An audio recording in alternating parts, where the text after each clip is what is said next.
Okay, Mayor. Good evening, everyone, and welcome to the City of Mason. Today is June 8th. It's time for our regular business meeting for the month of June 2020. We need to call this meeting to order with a roll call. Mr. Hanson, are you ready? Yes. Councilmember Nelson, Here. Councilmember Chance, Here. Councilmember Bradburn, Present. Councilmember Stricula, Here. Vice Mayor Gilb, Here.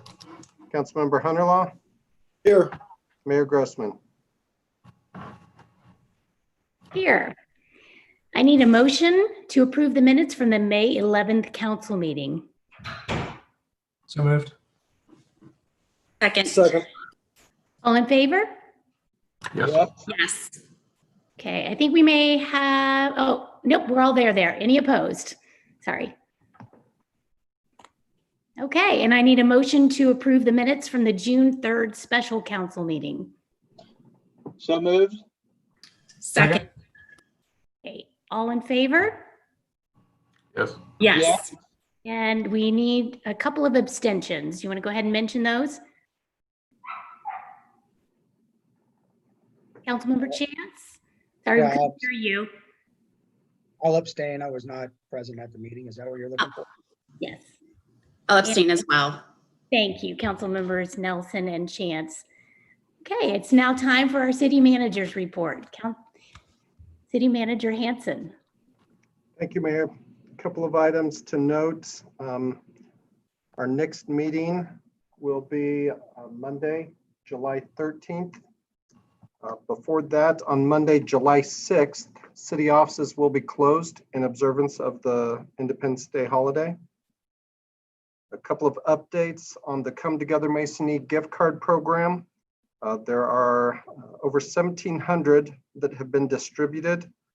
To date, 688 have been redeemed. That's a total valuation of over $16,000 that has been spent at participating businesses. There are currently 51 businesses that have signed up for the e-gift card program with 51 participating businesses, 26 that have signed up and are pending accepting activating their account for a total of about 77 when that is done. The city last month launched our website for the Small Business Recovery Program, administered through the city as well as through the CIC, directing folks to reimaginemason.org as the landing page to provide information on those programs. The application period began last Monday for the Small Business Recovery programs, and that closes this Wednesday, June 10th at midnight. We have tried to cast a very wide net to make sure there's broad awareness of what is available through the city recovery programs, and encouraging folks to stay mindful of that and be sure and get those applications completed by this Wednesday. We are also providing resources. Any questions, inquiries can be emailed to masonbusinessrecovery@masonoh.org. That is also available on the webpage.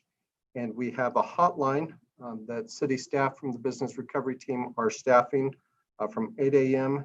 to 7 p.m. for the remainder of the application period through this Wednesday. So if folks have questions, they'll be able to dial in and get a voice to help them.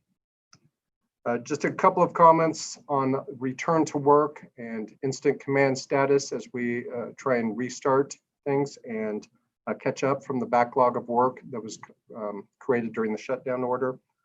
As I've talked with council before, this is an uneven process and it can be a frustrating process. I know I tried to give several details in your council packet as far as particulars, a range of services the city provides, from brush chipping to field space to playgrounds to community center.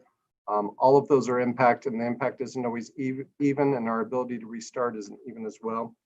And I think what a lot of folks sometimes don't realize, and even staff sometimes doesn't realize, is some of those reopenings come with conditions that we weren't used to in the past.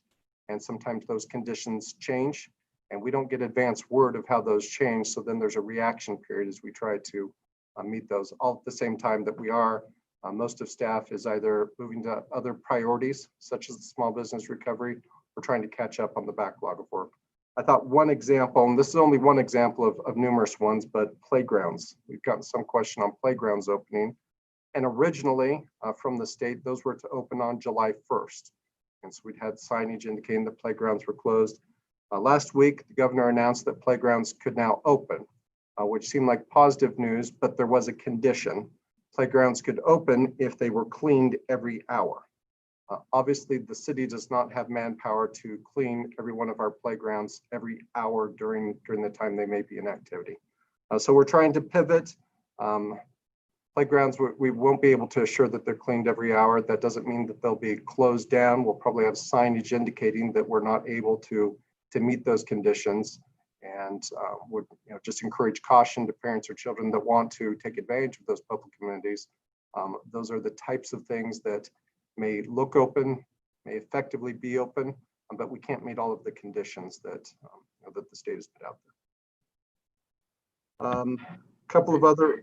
City Manager, are there going to be cleaning supplies available for people that want to use the playground that could clean it themselves? I don't think that we've discussed that. Conceivably we could. I doubt that they would be adequate to all the touchable surfaces at some of the playgrounds. When you think of some of the netting and the slides, I would encourage parents to bring their own precautions for their children versus relying on the availability of cleaning supplies. When you stop to consider the number of playgrounds we have, and we just visit one of those playgrounds, all the surfaces that to be hand cleaned, I'm not sure it'd be worthwhile. Another two notices.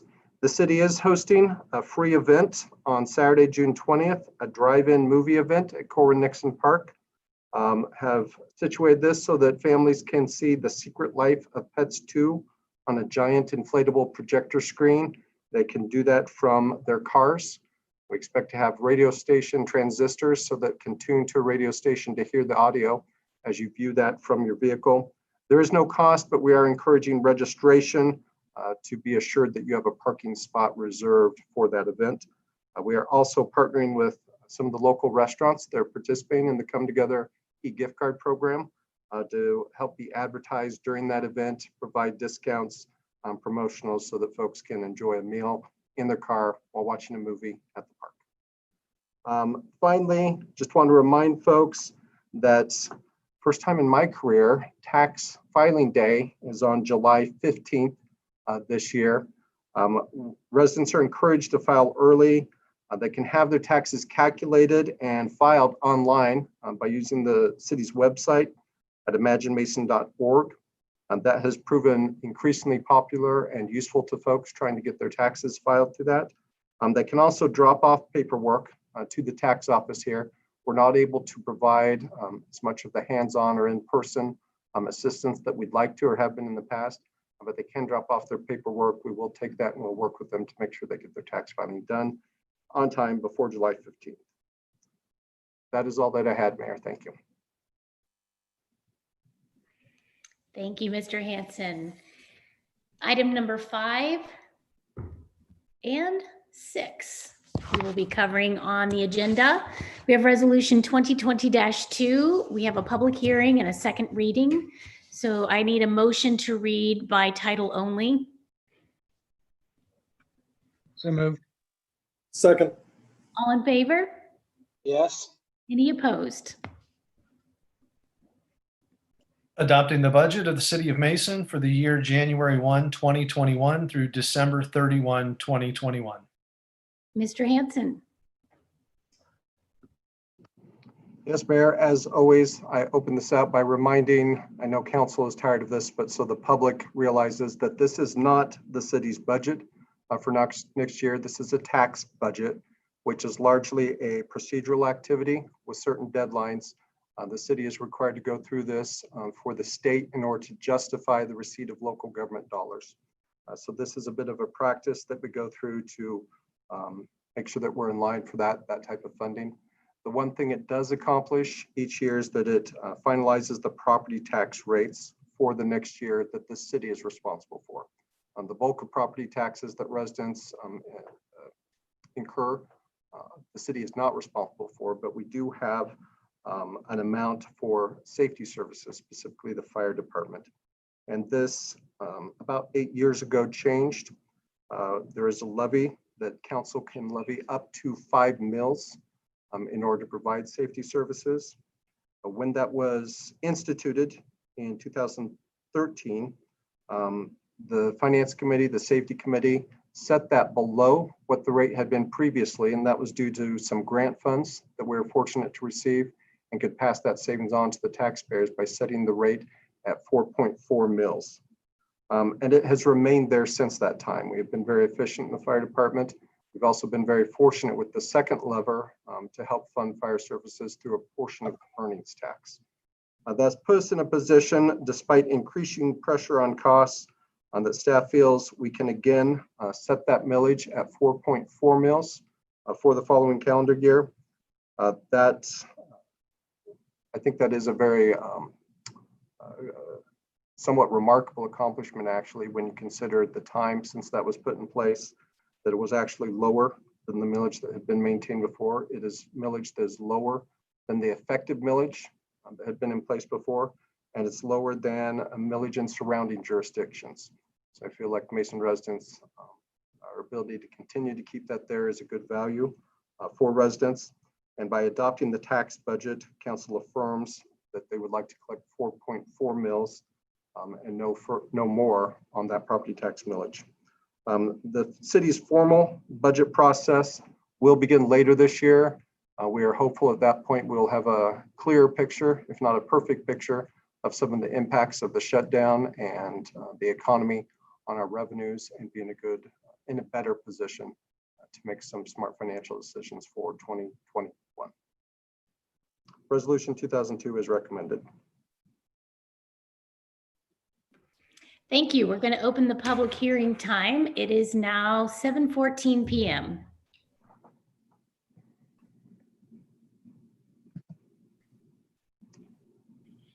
Do we have anybody in the queue to speak to this issue in the public hearing? It appears that Mr. Tracy Snyder has raised his hand. This would be to speak to the tax budget. Mr. Snyder, if you would unmute your microphone, you would be able to speak if you wish to. I was speaking about the golf course issue.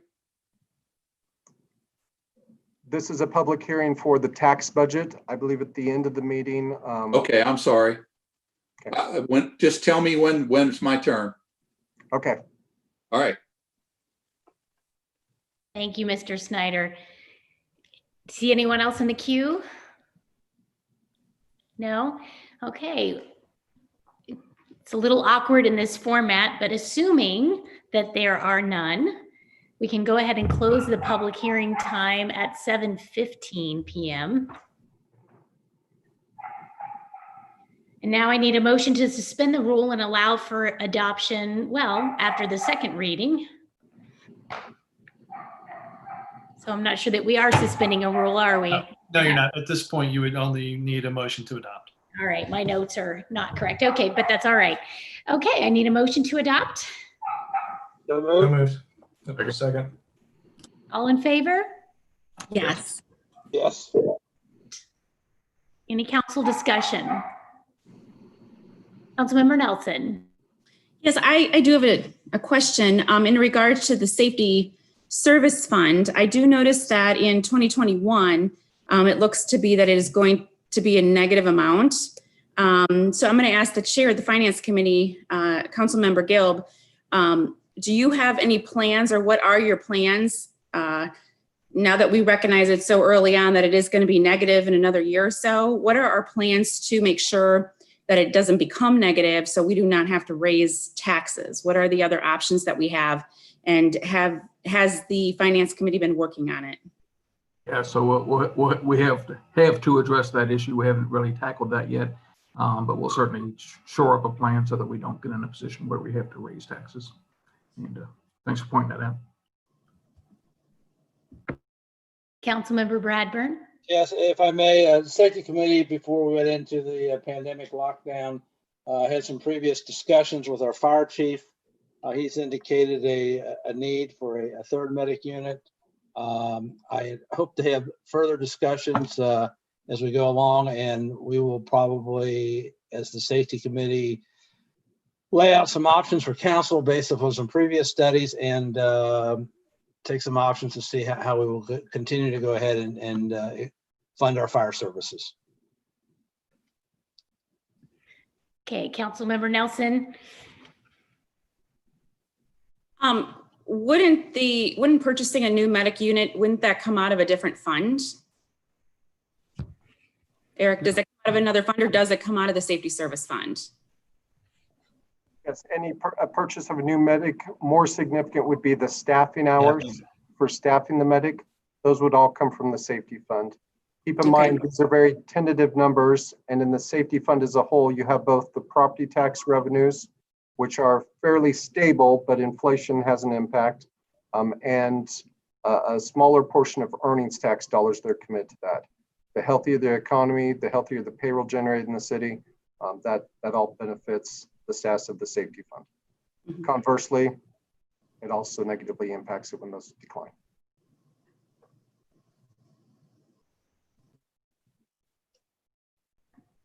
Okay, with the COVID-19 situation, we have not been able to keep up on committee meetings as we would have liked to. We lost some of our momentum as a council, but we will certainly be working on these issues and working through that funding situation. So is there any other council discussion about Resolution 2020-2? Let's call the roll. And I'm sorry about my yippy dogs. I think I need to go tell somebody to help me at home here. Councilmember Chance, Yes. Councilmember Bradburn, Yes. Councilmember Stricula, Yes. Vice Mayor Gilb, Yes. Councilmember Hunterlaw, Yes. Mayor Grossman, Yes. Councilmember Nelson, Yes.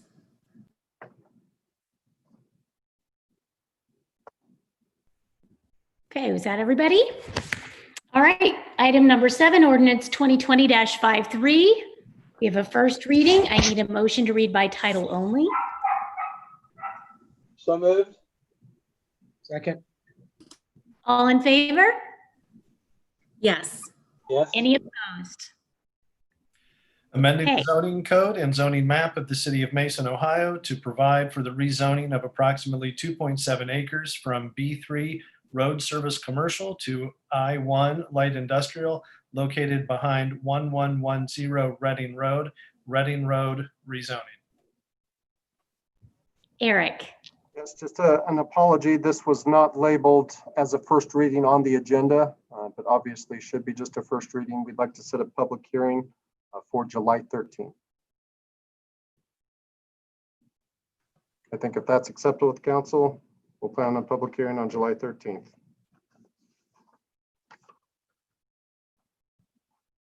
Yep. What did I miss? Okay, I'm sorry, everybody. These dogs are out of control and everybody's in the basement. Working from home has its challenges. All right, so the public hearing date was set for? July 13th.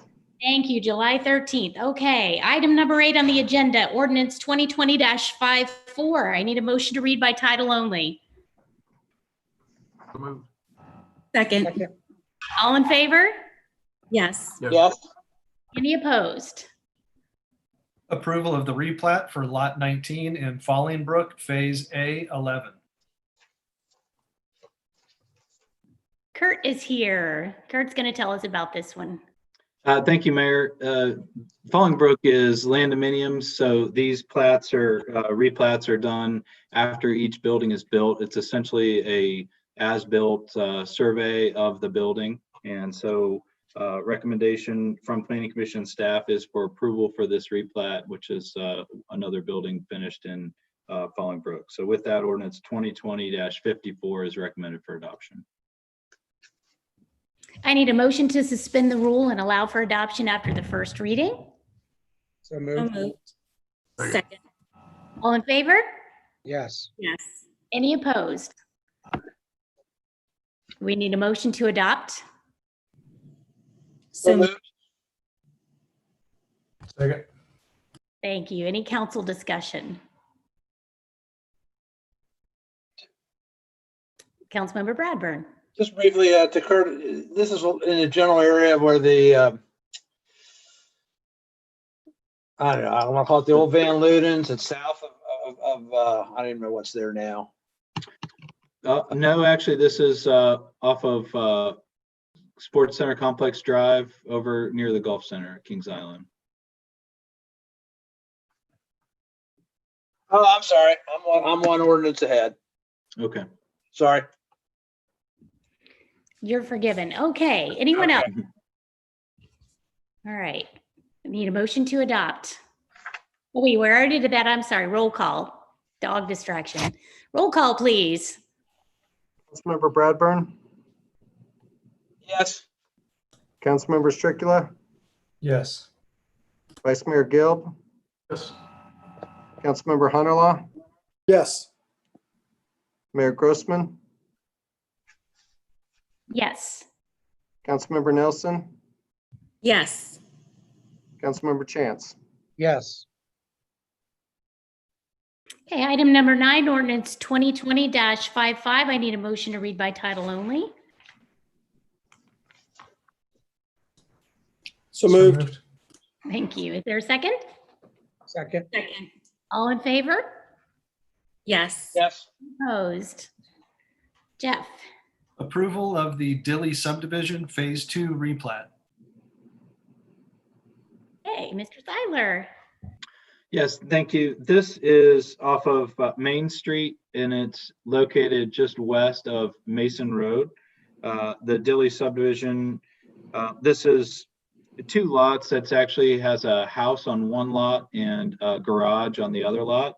The homeowner is looking to do some improvements and is just consolidating those lots into one lot. So this replat of the Dilly Subdivision was presented at Planning Commission and is recommended for adoption. So ordinance 2020-55 is recommended for adoption. I'll answer any questions that you have. Motion to suspend the rule and allow for adoption after the first reading. So moved. Second. All in favor? Yes. Yes. Any opposed? I need a motion to adopt, please. So moved. Second. Any council discussion?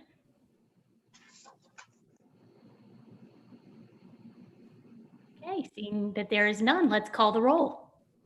Councilmember Stricula, Yes. Vice Mayor Gilb, Yes. Councilmember Hunterlaw, Yes.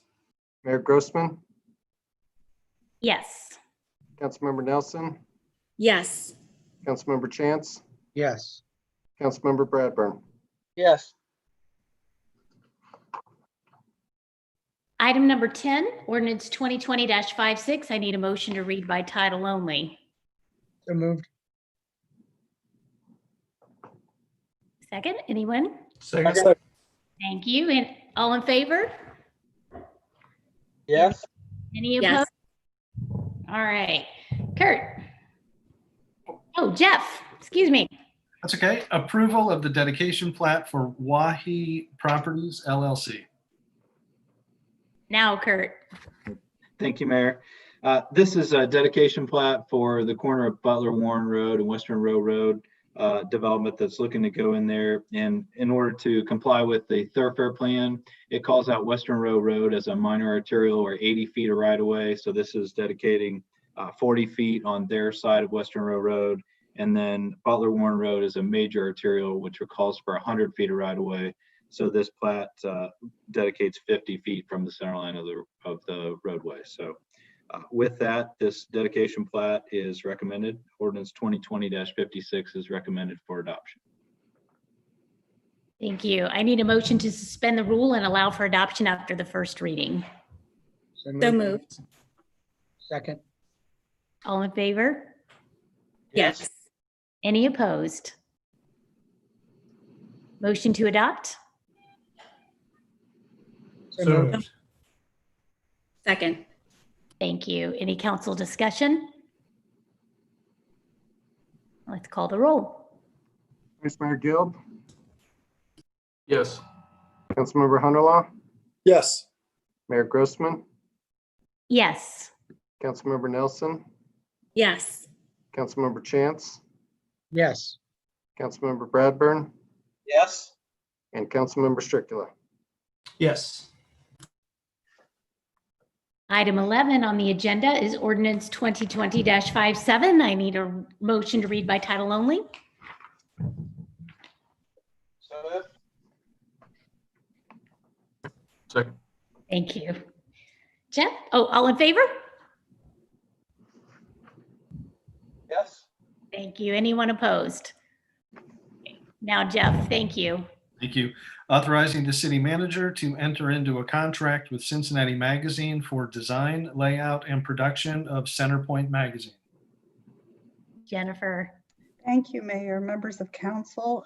The city has had a community newsletter that dates back probably well over 25 years. I think it started off as Our Town. It moved into Mason Matters. And then when our recreation programming became more significant, I think we even had a publication called Fun for Mason. When the community center opened in 2003, we consolidated both those publications down into one document. And moving forward, it became Centerpoint.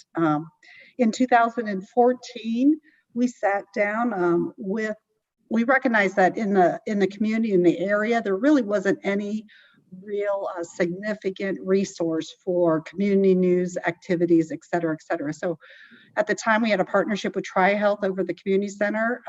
We reached out to both Mason City Schools, Tri-Health, and Deerfield Township, asked them if they would be interested in going together with us, forming a collaboration on one publication that could provide information for all the different entities and just be a huge, tremendous resource for the community in getting their news from one publication or from one area. And they agreed to, and so we've been producing the Centerpoint Magazine in cooperation with those entities since 2014.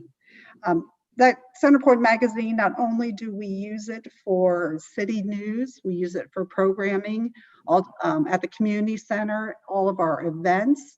We also try to, each publication, we try to focus on a local small business and to highlight them. We use it to craft service agreements that we enter into at the community center as well as the city. So that's a way to help advocate for our organizations, our businesses.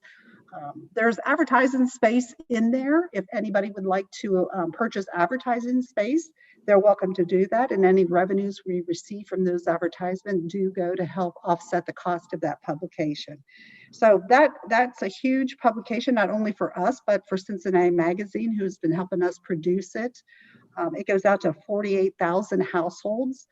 Typically that is any new resident, any family located here in the city or in Deerfield Township receives a copy of that.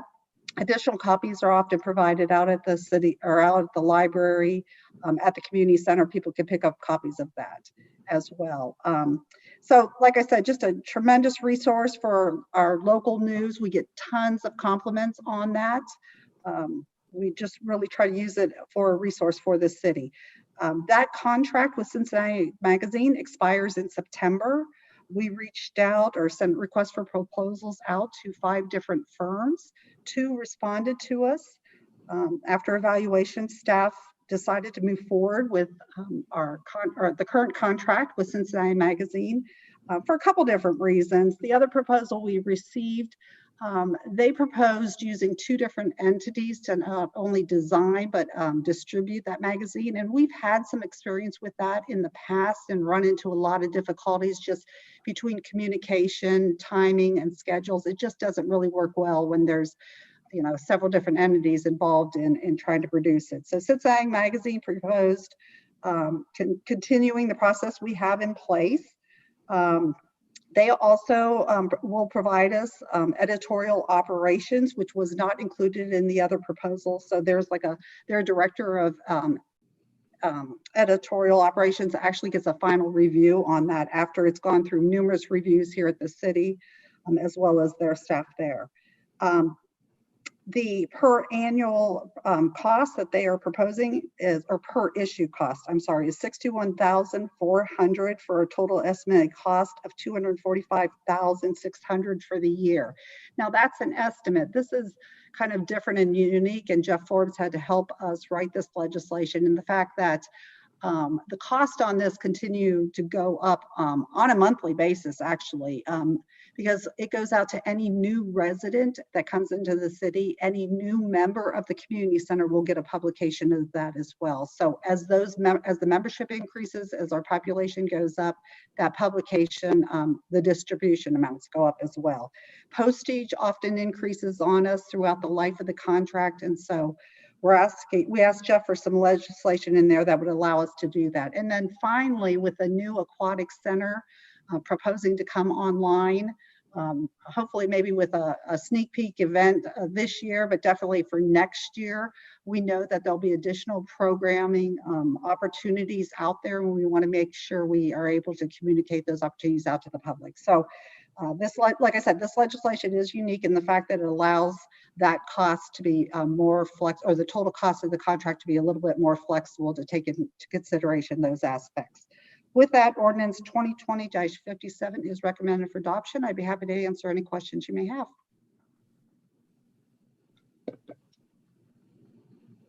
Yes, I need a motion to suspend the rule and allow for adoption after the first reading.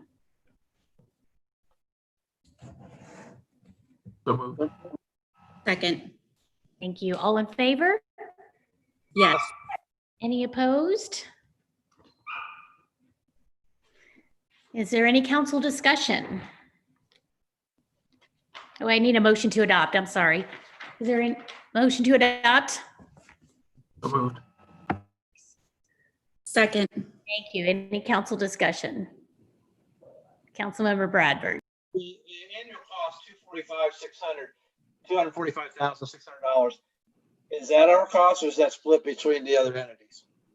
That's our cost. Yeah. I can kind of give you the breakdown. Deerfield Township gets 6 pages in it, typically has up to 6 pages. They can also purchase additional pages. Any of us can if we want to. We average, let me start off. We average about 56 pages per issue.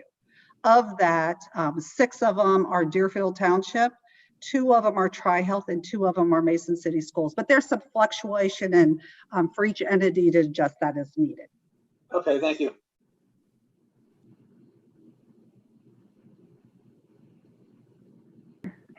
Anyone else? Okay, let's call the roll. Councilmember Hunterlaw, Yes. Mayor Grossman, Yes.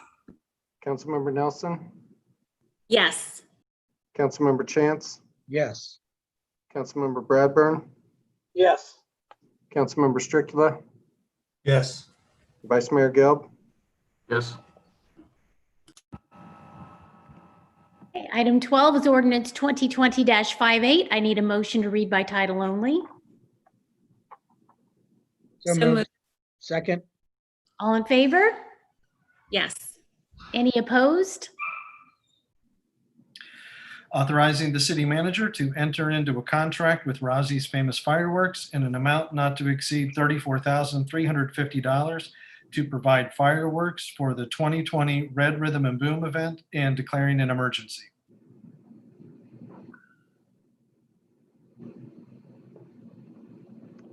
I go ahead and describe, Mayor, if you like, the next 2 ordinances together.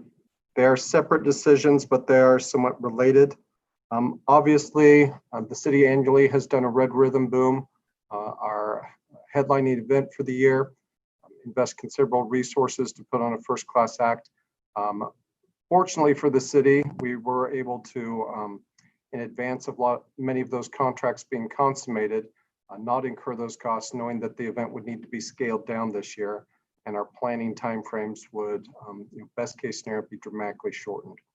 So the resources that council had earlier authorized late last year, earlier this year, the vast majority of those will not need to be expended.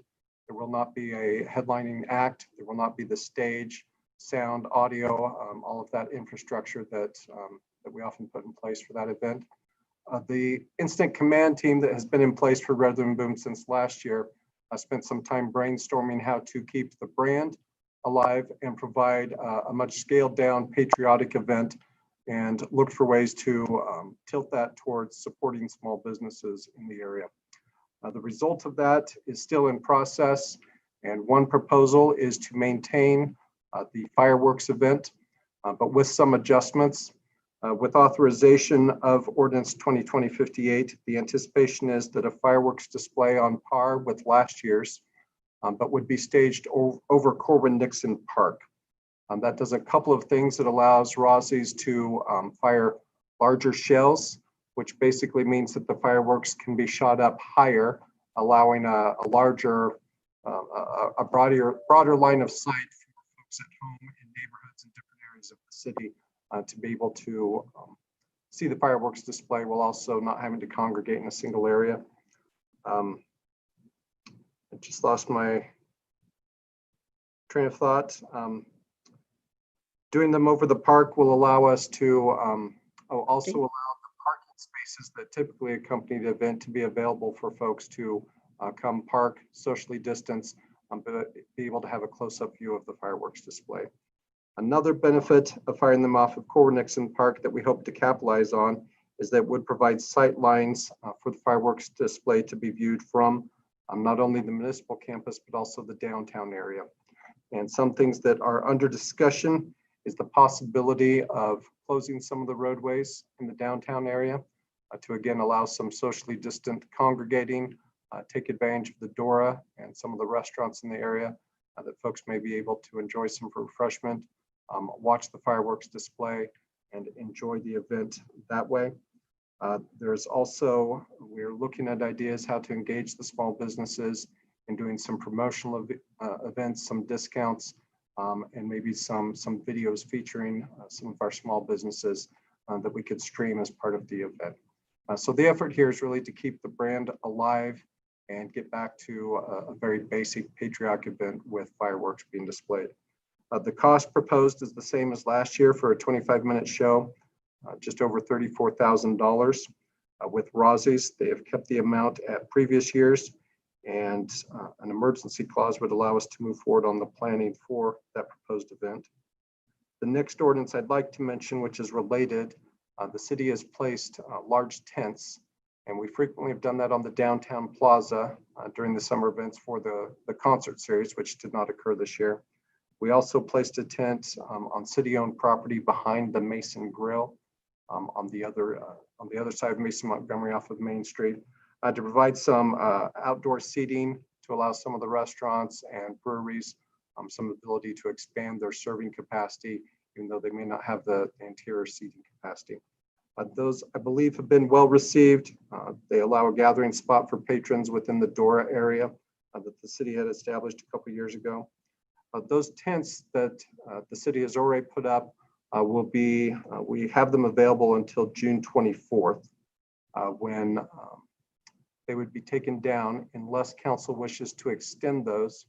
There's a cost savings argument to be made by leaving them up through the July 3rd event versus taking them down and then bringing them back up for that weekend. But that does mean that it would require council legislation. $13,000 has been incurred for those tents to be in place through July 24th. Legislation that was prepared here has a not to exceed amount of $30,000, which would be more than enough to continue those events in place until July 31st. It does leave a little bit of flexibility should we want to extend that time or possibly add additional tents in the downtown area. But if council would like to continue those tents through that period of time, in recognition of the downtown area and their usage there, as well as the possibility they get broader use as part of July 3rd, Ordinance 2020-59 would also be appropriate. I can answer any questions.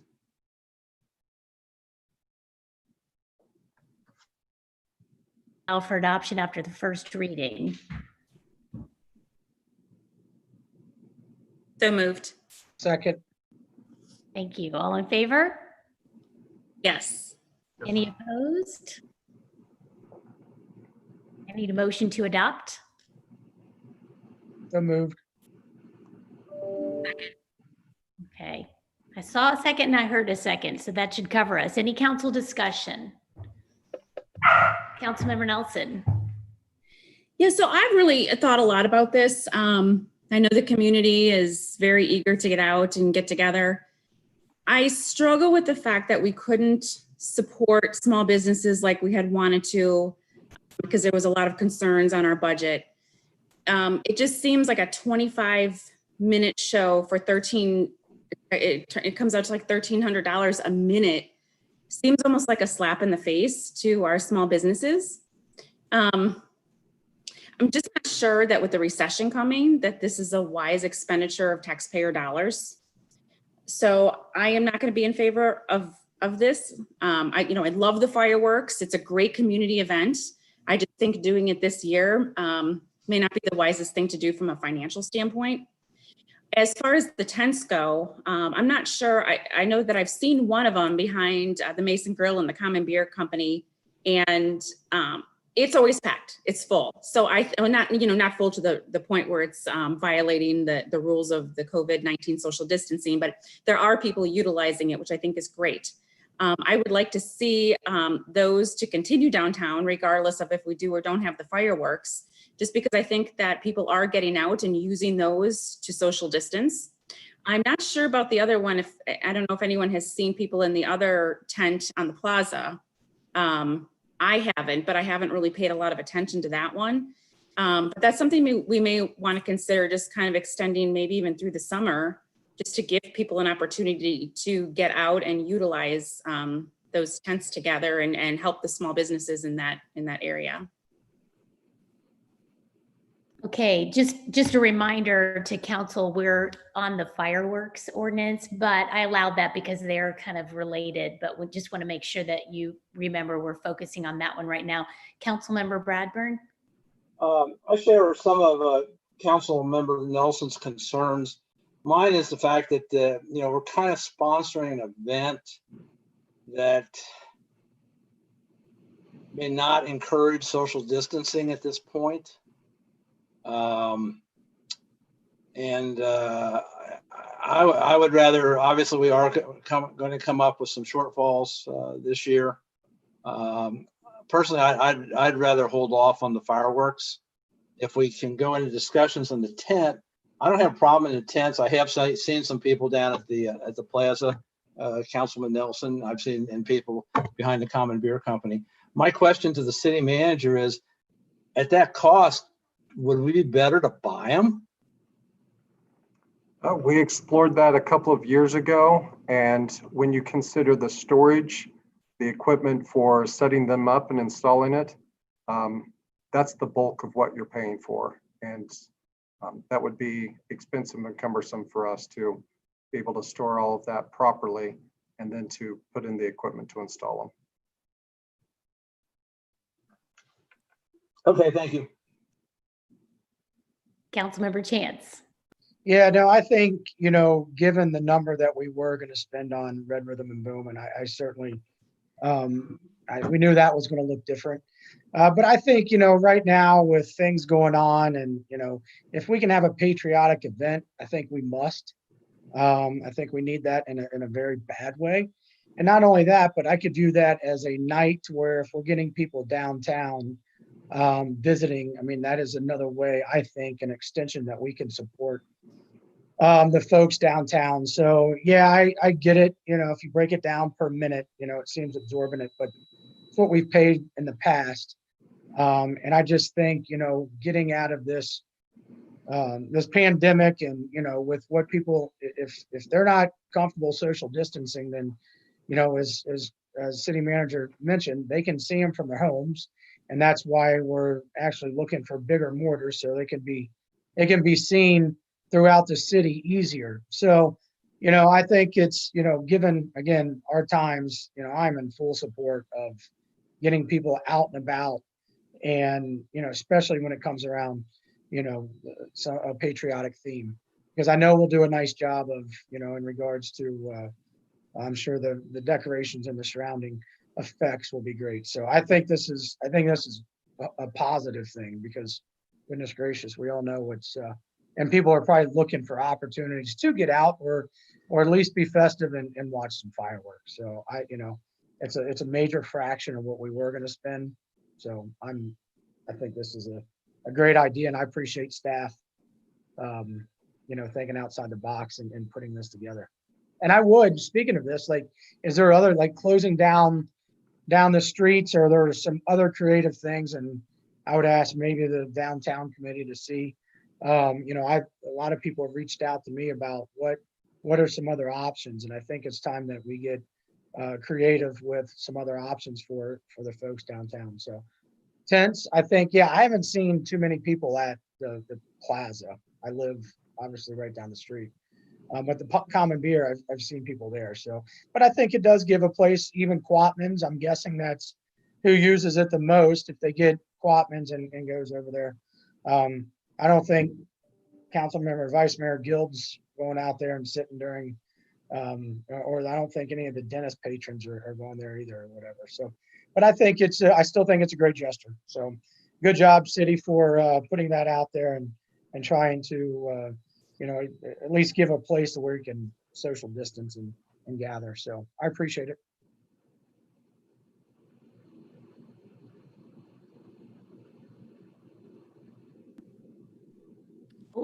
Councilmember Honderlaw, and then we'll follow up with Vice Mayor Gill. Thank you, Mayor. No, if I were to add my 2 cents, I think we all kind of fought real hard to try to figure out how we're going to help the small businesses and where we were going to cut money. And me, and I know a few others mentioned that we were going to give up the fireworks to try to pay for that. And so because of that, I just assume especially with the economy, we don't know how it's going to affect the budget over the next year or two for the city. I think we try to save this money. I love the fireworks, but I just think we save this money.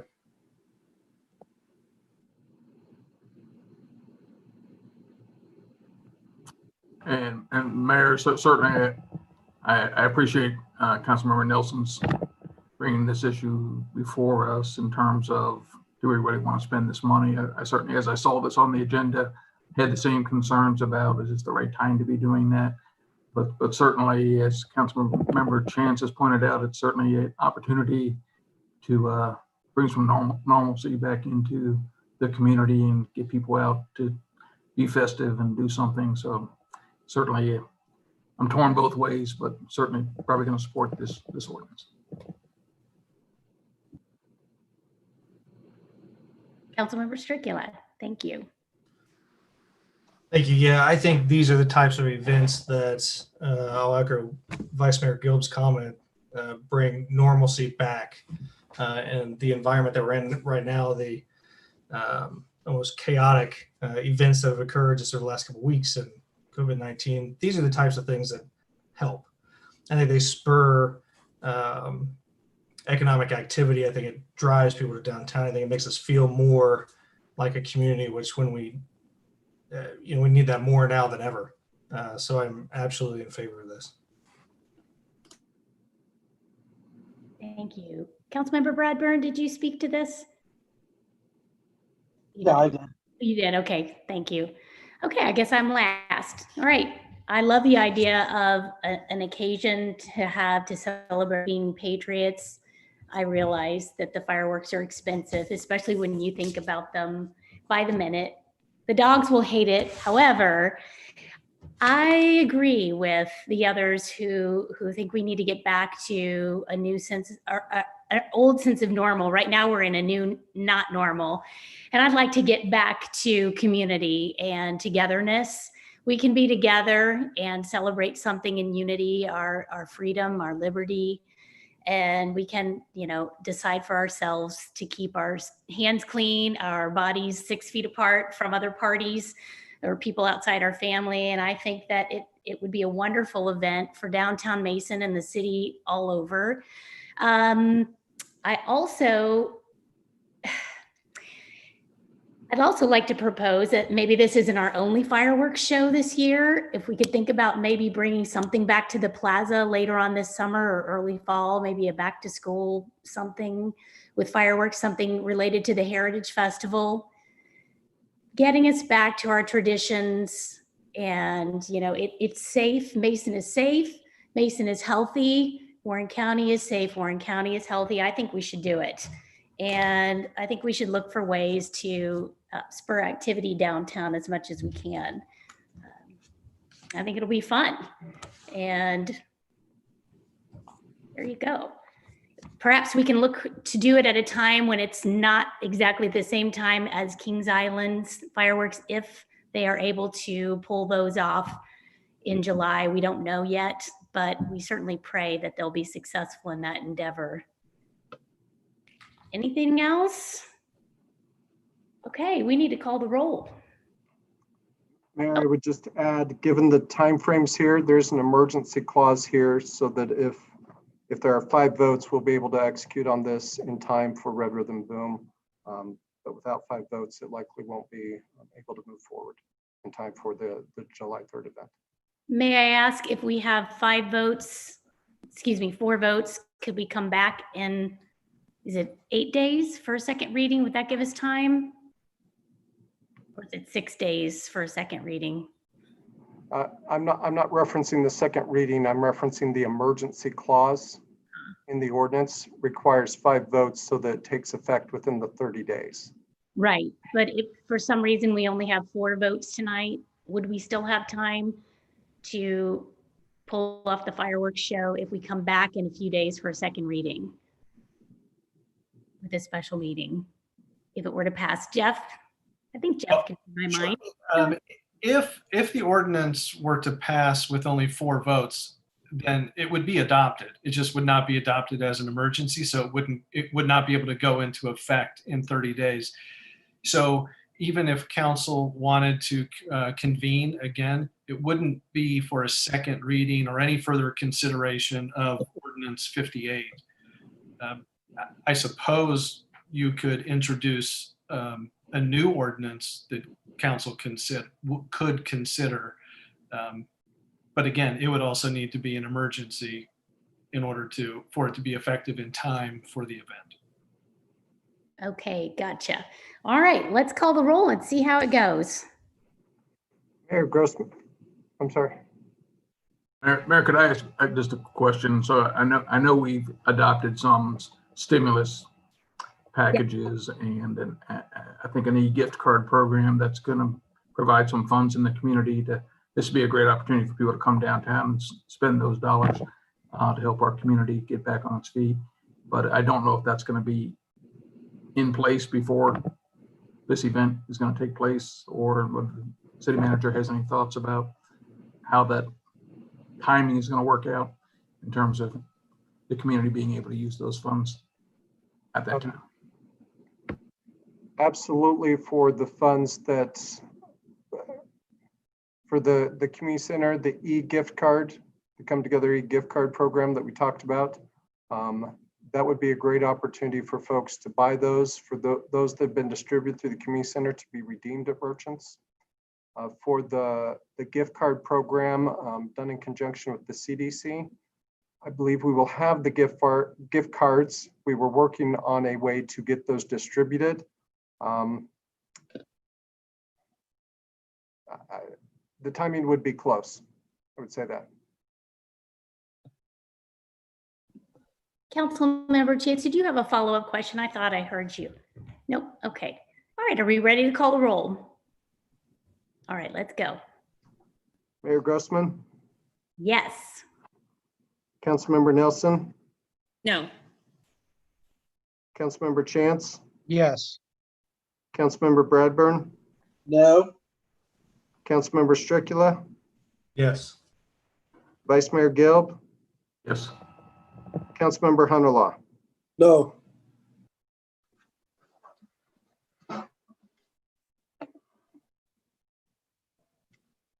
Well, that received 4 affirmative votes, which is enough. By the terms of the charter, it is now adopted. So the ordinance has been adopted, but it is not adopted as an emergency. So it does not go into effect for 30 days.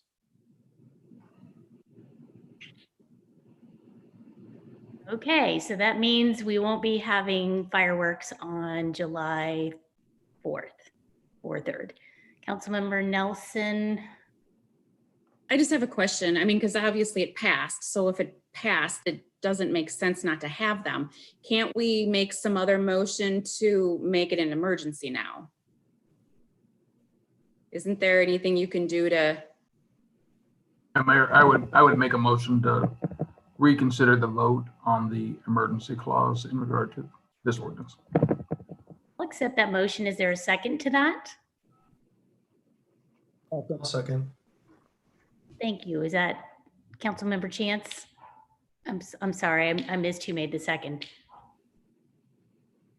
Wolfie. I think Man, we Josh, both did. I'll give it to Josh. You can Josh, take. you can have that. You want to flip a coin or? Okay, so. Mayor, if I may, Mayor, I just want to be clear then what is happening. This is a motion to reconsider the vote on the adoption of 2020-58. Yes, as an emergency. Yes, and it is written as an emergency. Yes, okay. Do you want to read the title of it again, just to be thorough? Certainly, this is authorizing the city manager to enter into a contract with Rozzi's Famous Fireworks in an amount not to exceed $34,350 to provide fireworks for the 2020 Red Rhythm and Boom event and declaring an emergency. Okay, let's try this again. I need a motion to suspend the rule and allow for adoption after the first reading. So we don't need to do that again. No, at this point, this is just a motion. This is I'm sorry, this is actually fairly unusual that we do this, but so this is a motion to reconsider the vote on ordinance 2020-58. So this is actually likely going to be a two-part project here. First, you're going to have to vote on the motion on whether you want to reconsider the vote on 58. If that motion passes, then you will re-vote on 58. But first we have to get by the motion to reconsider the vote. Okay, and how many votes do we need for an affirmative passage? Right, actually, the motion to reconsider only requires a simple majority. So four affirmative votes will get us to a new vote on the ordinance. Okay, let's call the roll on that. Councilmember Nelson, No. Councilmember Chance, Yes. Councilmember Bradburn, No. Councilmember Stricula, Yes. Vice Mayor Gilb, Yes. Councilmember Hunterlaw. Yes. Mayor Grossman. Yes. Mayor Grossman, Yes.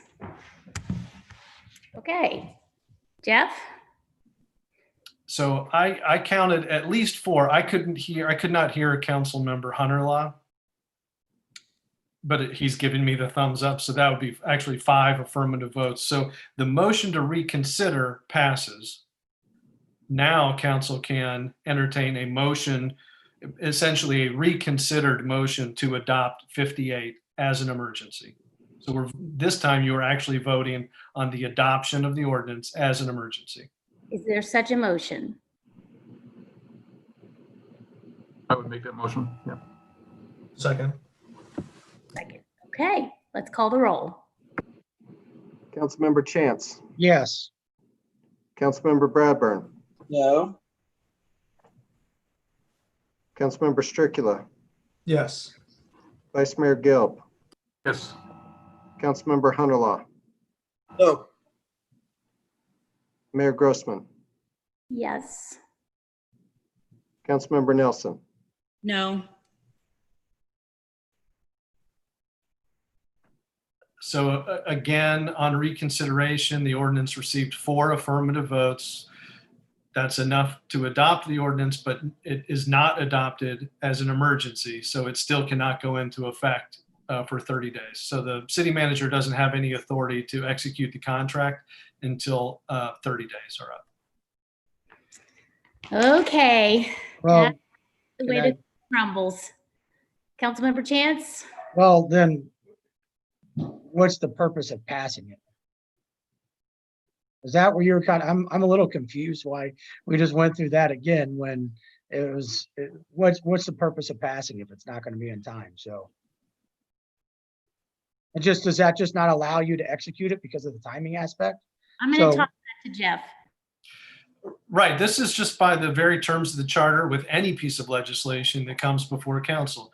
To adopt any piece of legislation, it takes 4 affirmative votes. To adopt it as an emergency, it takes 5 affirmative votes. The charter specifically says if something is presented as an emergency, but it fails to get the 5 votes, but it does get 4 votes, it's still adopted.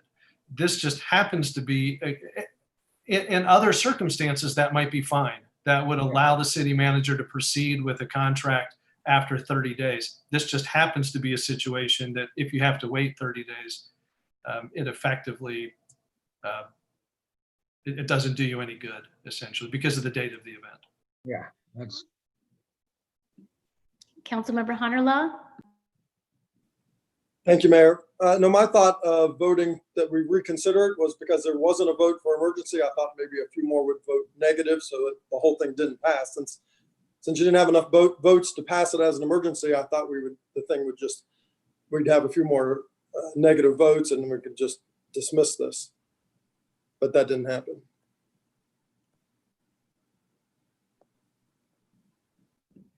Okay, everybody just moved on my screen, so you'll have to be patient with me. That was wild. Okay, Zoom meetings, they're so fun. All right, I miss doing this in person. Hopefully in July we can be back in the building. All right, item number 13, ordinance 2020-59, that's about tents. We need a motion to read by title only. So moved. Second. All in favor? Yes. Any opposed? Authorizing the city manager to enter into a contract with Cold Iron Event Rentals in an amount not to exceed $30,000 for tent rental and seating services and declaring an emergency. Okay, we've already discussed that. And so let's move on to a motion to suspend the rule and allow for adoption after the first reading. So moved. Second. All in favor? Yes. Any opposed? Motion to adopt. So moved. Second. Thank you. Any council discussion on the tents?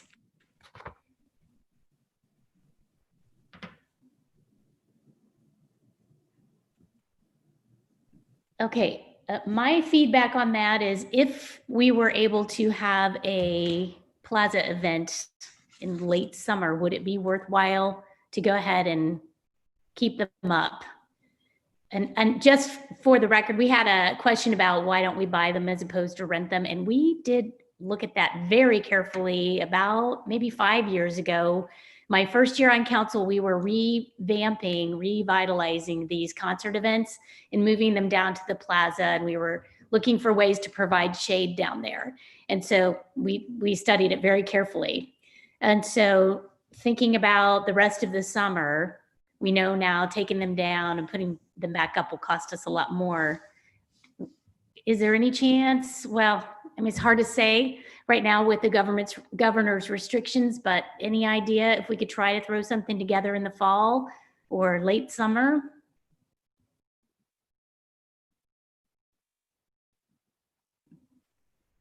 Eric? Thinking about leaving the tents up on the chance that we could put together a couple of plaza concerts or one at the end of summer. Even though we didn't get our normal June and July season, perhaps there's a way to throw something together if possible. Yes, I think we could look at, and these are always floating targets, but based on, planning timeframes, what's available, what the circumstances are at that point in time, we could look at holding an event in the downtown. It would probably be, I would imagine it wouldn't be it'd be a more socially distanced type of an event. And maybe we could use the fireworks as a substitute, move the same notion just towards the end of summer. If you want to specific to this ordinance, I think if you want to make sure both tents remain through the end of August, you will want to amend this ordinance by adding at least $7,000 to the total amount.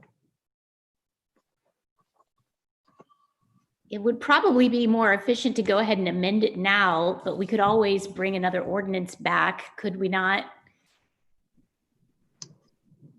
If needed, if you wanted to extend it, if we didn't extend it today. Yes, you always could. You'd be more dependent. The tents are scheduled out, so you'd be, wanting to make sure that you had a tent. And like I said, the installation tends to be more of the schedule and the bottleneck. Okay, well, my thinking is to go ahead and amend the ordinance now and just keep it going with the tents, but that will depend on whether or not someone from council is willing to make that motion to amend.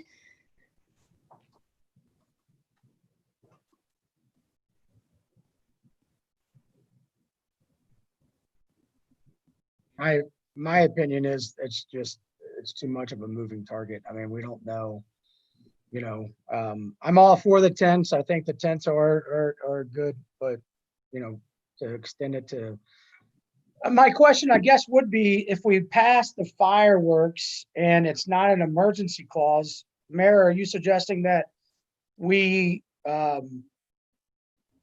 because it did pass, then we can have a future fireworks show in late July, early August?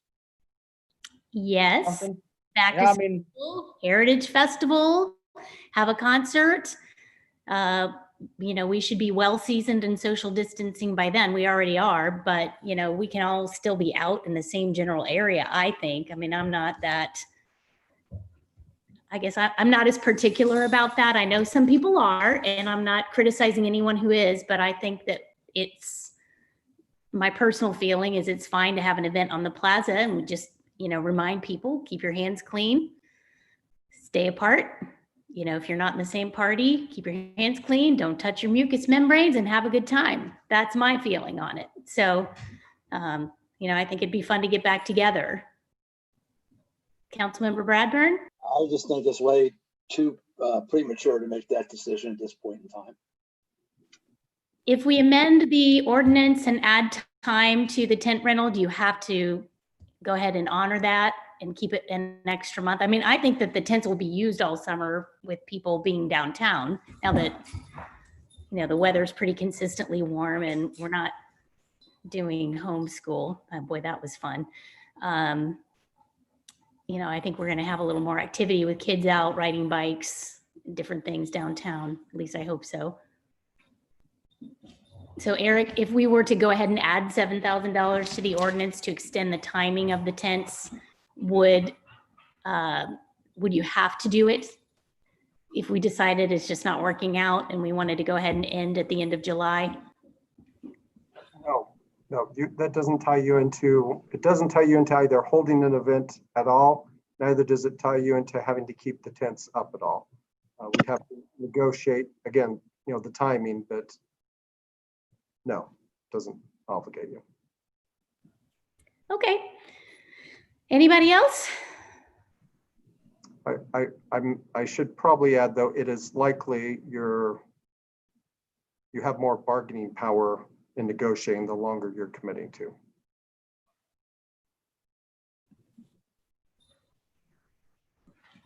Okay, well, nobody's making the motion to amend. Is anybody?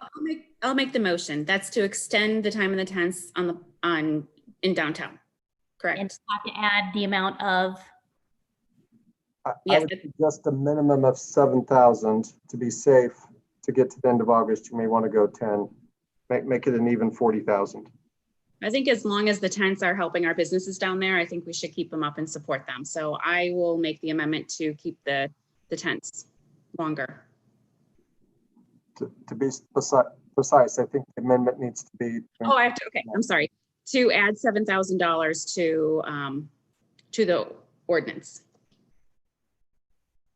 Do you want to? I'll second that motion. Thank you. Okay, so we're going to take a roll call on the motion to amend by $7,000. Can we call the roll on that? Oh, Councilmember Chance? Yeah, Eric, didn't you say 10 just to make it?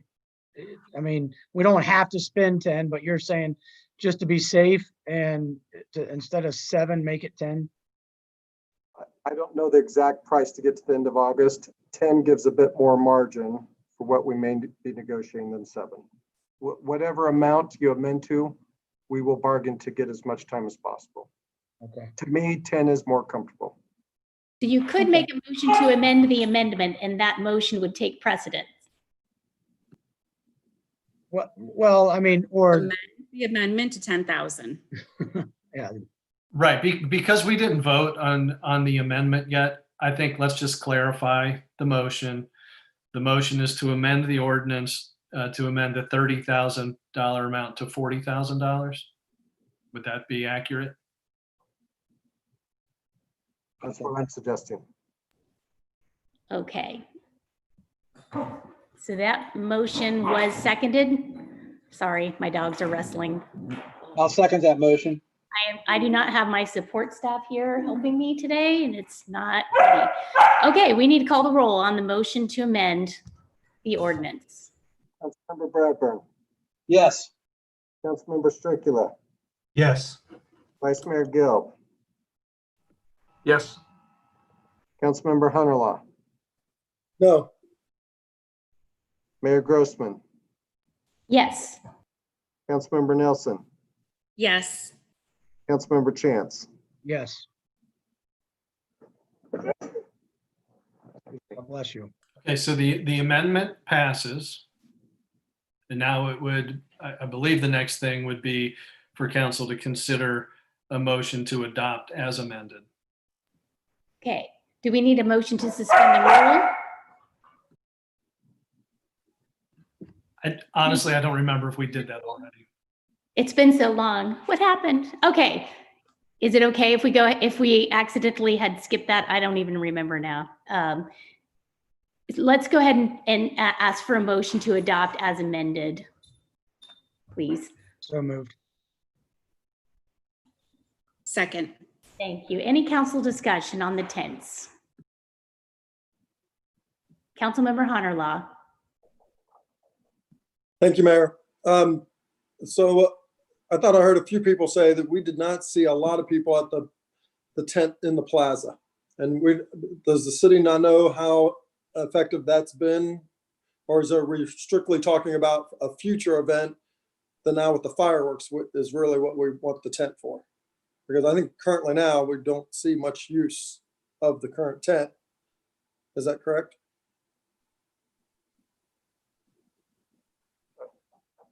I think you've heard several different perceptions. My perception early on, we had some, when the tents went up, we had some particularly wet and harsh weather. I don't think they got a lot of use from what I've observed. And I wouldn't say either of them are crowded because people are social distancing. What I've seen is the plaza is very regularly used, is frequently occupied by at least a few people. And the tent behind Mason Grill is maybe less frequently occupied, but does attract a peak of folks in the evening. So I see routine use at both tents, at varying levels of activity.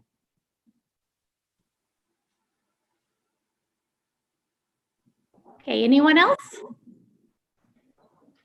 All right, let's go ahead and call the roll. Councilmember Stricula, Yes.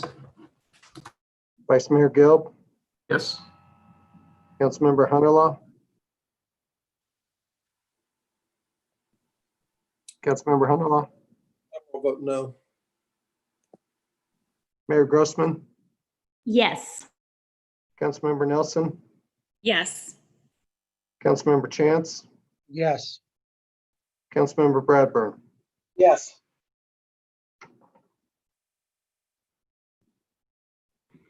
Okay, let's move on to item 14, ordinance 2020-60. I need a motion to read by title only.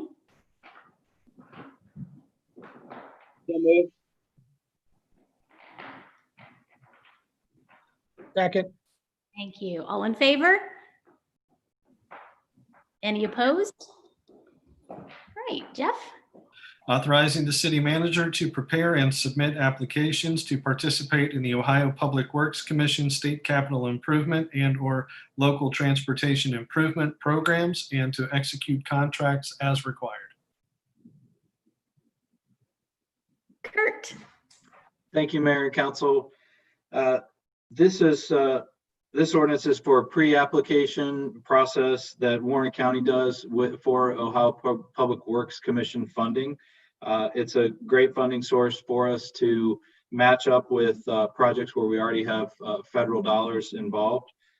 So one of the two projects that we have selected was State Route 741 resurfacing project. That's on ODOT's list to resurface from essentially the Kroger driveway over to I-71 in fiscal year 2023 through their urban paving program. So it makes sense to try to match that up with the OPWC funding. The urban resurfacing is 80-20 grant, but we are responsible for things out there would be like curb replacement, any full depth repairs that are needed. And generally it ends up being about a 50-50 split for the resurfacing in that program. So with OPWC, 50% split gets us the best funding source or the best ranking for our application. And then the second project is Mason Montgomery Road improvement, and that's to finish out Mason Montgomery there between Concord Crossing Drive and Enterprise Drive. There's a small section where there's 2-lane and no sidewalks. And so this, if this was rank high enough to move forward, it would just allow us the option to move forward with that project in a couple of years. We have started design on that already. So with that, those are two applications that we hope will score well enough to be funded in a couple of years at the 2022 funding cycle. So with that, ordinance 2020-60 is recommended for adoption. Thank you. I need a motion to suspend the rule and allow for adoption after the first reading. So moved. Second. All in favor? Yes. Any opposed? A motion to adopt? So moved. Second. All in favor? Any opposed? Okay, any council discussion on this matter?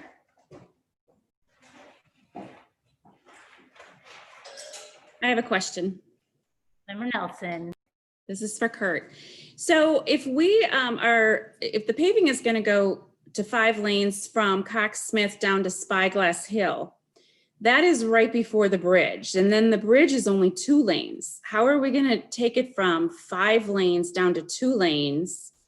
I mean, wouldn't it still be congested because of the bottlenecking there? Yeah, so there's actually 3 or 4 projects involved in 741 from the highway all the way up to north of Bethany. So this project, urban resurfacing paving project, is actually from I-71 just to the Kroger driveway. And that's resurfacing the existing 5-lane that's out there. So it's in front of Course View, Beach Boulevard, that area where the joints are really bad. I'm sure you're all familiar with that. So that's that first project. The second one is what's actually sort of under construction right now. We're waiting for utilities to get out of the way, and that's from really the Kroger Drive around the curve up to Cox Smith. That will be hopefully starting construction very soon. And that will be just like you said. So there'll be 5 lanes, and then it'll going northbound, it'll merge into 1 lane at the intersection of Cox Smith. So what'll happen is similar to Mason Montgomery north of Main Street, where we have 2 lanes that go north and the 1 right lane goes, it drops off at North Street. This will be very similar to that, and it'll be kind of a temporary situation until the next project from Cox Smith up to Spyglass happens. Timing wise, that'll actually be the 3rd project to happen. Before that, what happens right now, northbound traffic backs up at the 42 intersection.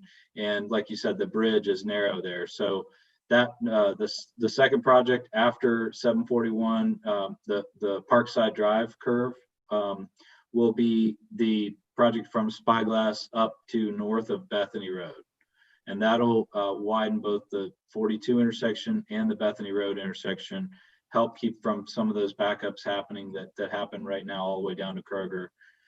And then finally, the project, what we call the gap project, was the piece in between. So from Spyglass to down to Cox-Smith, that section will be widened last, and it'll be the finishing project that'll get it 5-lane all the way up to just past Bethany Road. So the projects as a whole, from the Kroger Drive all the way up to Bethany, were too big for us to do with any one funding source. So we had to cut it up into several project years and go after several different funding mechanisms to get the project done. But there will be some intermediate phases. And I should mention the first phase, where we're doing the curve realignment with Parkside. One of the big advantages to that is southbound. As you come south, right at the Cox-Smith intersection, it'll widen out to 2 lanes there around the curve. So it'll significantly help in the both AM and PM southbound traffic going to the highway, and it'll get rid of the Kroger weave at that intersection. And so it'll, safety-wise, will be a significant improvement, even though the northbound traffic will be 2 lanes merging to 1. So long answer, sorry, but hope that helps. Yes, thank you. Councilmember Bradburn. I thought I heard Council Member Nelson's question, but my question is, does the bridge get widened or not? Yeah, sorry. So it gets widened with the second project. Okay. When we do Spyglass up to Bethany, it'll be in there. Yep. Okay, thank you. Anyone else? A tremendous amount of planning goes into these projects, and it takes several years from start to finish. But good things come to those who wait and work hard and pay close attention to the details, right? All right. I think it's time to call the roll, unless anyone else has a question. Okay, let's call the roll. Vice Mayor Gilb, Yes. Councilmember Hunterlaw, Yes. Mayor Grossman, Yes. Councilmember Nelson, Yes. Councilmember Chance, Yes. Councilmember Bradburn, Yes. Councilmember Stricula. Yes. Now time for item 15 on our agenda, recognition of visitors. Typically, we have had a motion to limit public dialogue to a certain amount of time. We've gone anywhere from 2 to 5 minutes per guest with a 60-minute time frame, and no dialogue between council and our visitors. And so is there a motion to set the guidelines for recognition of visitors? I might add, we typically do not allow the guests to take multiple turns. Does anyone want to offer the motion for today's guidelines? Mr. Bradburn? Yeah, I'll make that motion. All right, so the motion is to limit public dialogue to how many minutes per guest? 5? Yeah. Okay.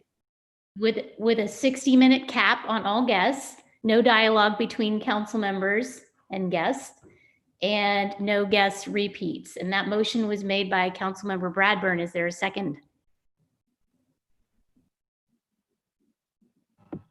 I'll second that. Mayor, you're on mute.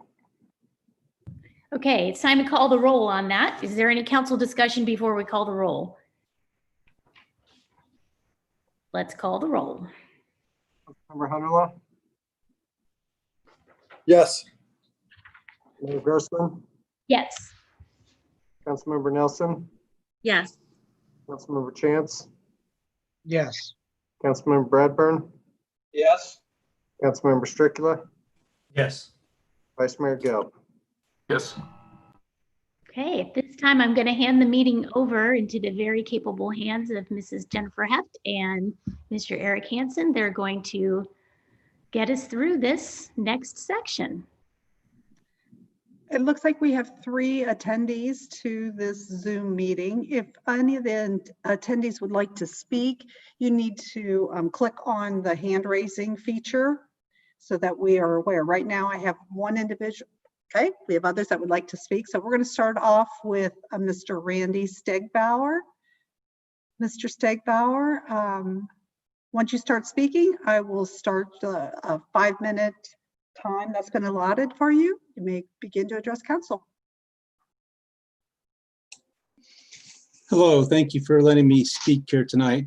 My first comment is I object to the restrictions that you place on the residents speaking. I have a feeling that you don't have the same restrictions when we're here in person. So there's several times that I've heard people speaking and all of a sudden, I can tell they're being very passionate and talking about something they really care about, and all of a sudden cut off, and I just think that's kind of, I don't know, just rude and inconsiderate in a way.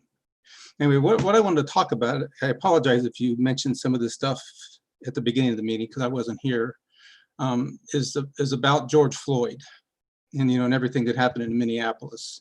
I'm not going to get political at all here, so we'll be worried about that. But the one thing that I'd like to ask is, and the one thing that I've noticed and would want to find out how our police department would have reacted in that situation. And what I'm talking about is that is what I hear some other towns doing, and that is enforcing or changing the policy to duty to intervene. In other words, there were 3 or 4 police officers there with George Floyd that didn't do anything. And I have a feeling that if I was doing that same behavior on my neighbor's neck, the police officers would have had to do something. And so, and to me, this is exactly the same situation there. So my question is to the safety committee, I imagine, is what's Mason Police's policy here? In other words, if they saw some of that same behavior, would they have to intervene? Would they have a duty to stop that from happening?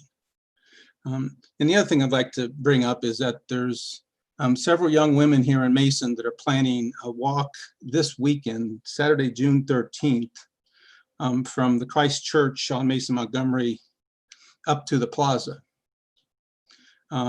And I just wanted to bring that to other residents' attention in case they'd like to join their walk. It's all over the Mason Deerfield Facebook page. If you want to, probably easy to find it there. Probably with some terrible comments as well. But if you'd like to join that, I invite you to. Sadly, I can't. I have other family business to take care of.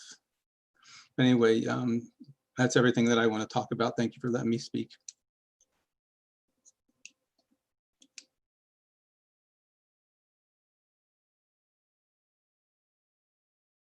Forgot to take off my mutes. Thank you, Mr. Stegbauer. Next up is Mr. Tracy Snyder. Mr. Snyder, once you can begin to address council, and I will start the clock. You may go ahead.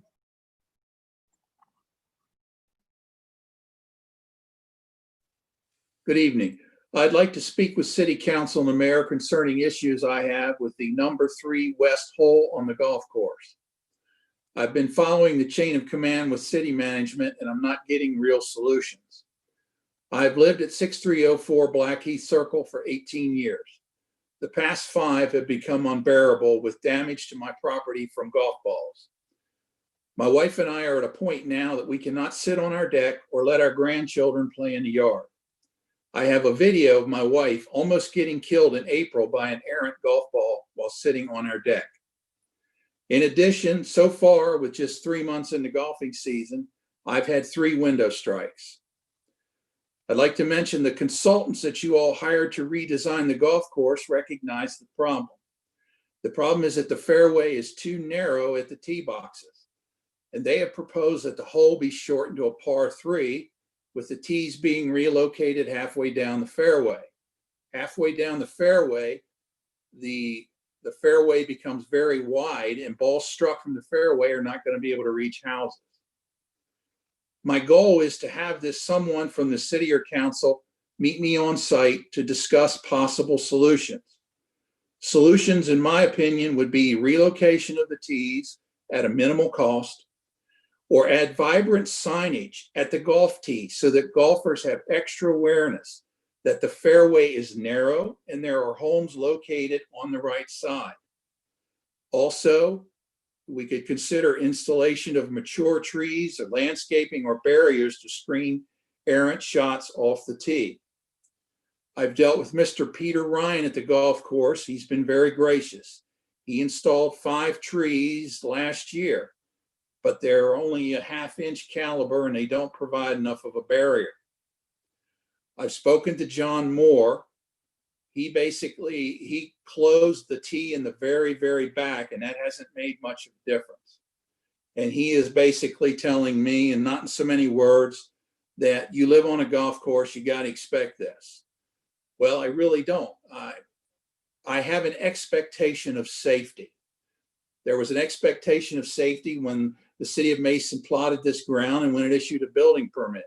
And right now, in the current situation, I just don't have that. So I'm asking for some help from council or a decision maker who can make some changes here at a relatively small cost. Thank you for your time.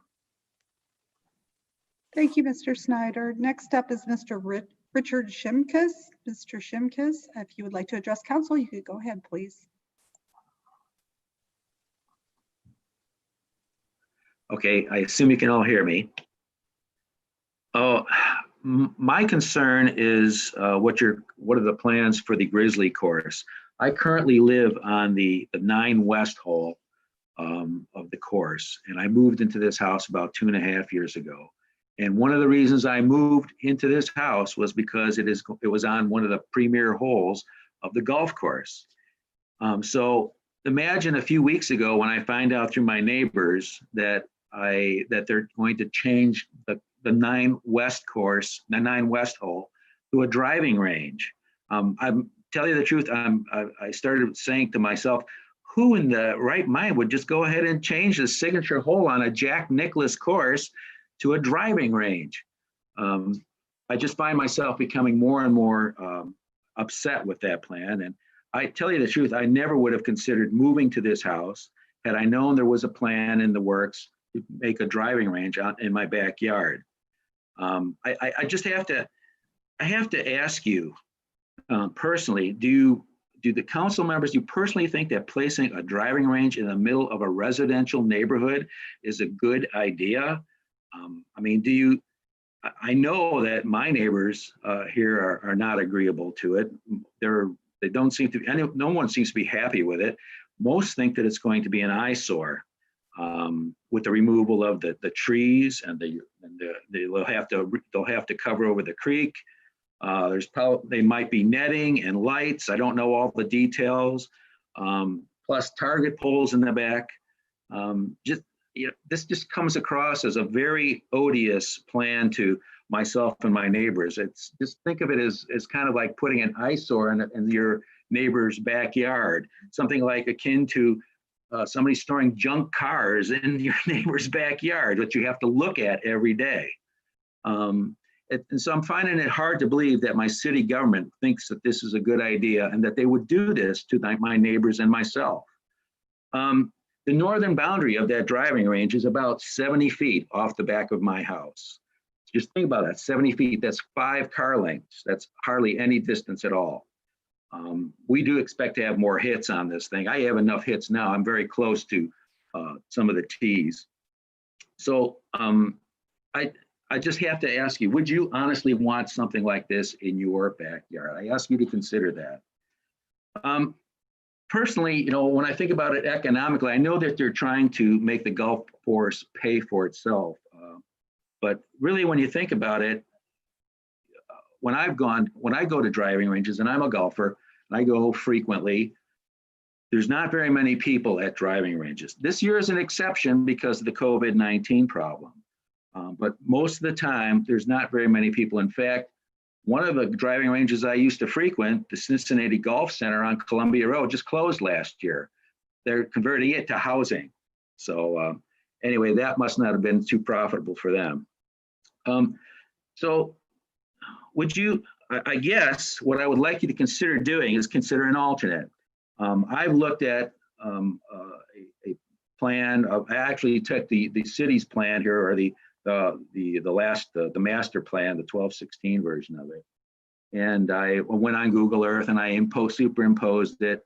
And so I've come up with a plan to put the driving range, you can fit it on the number 1 north court, number 1 north hole, and put it next to the power lines. And if you did that, and oh, by the way, I have sent all the council members, and I also sent Mr. Hanson a copy of the email, an email version of this plan with some of the drawings that I've come up with, and it shows both the current master plan that you folks have proposed, and then also my alternate that I'm speaking of now.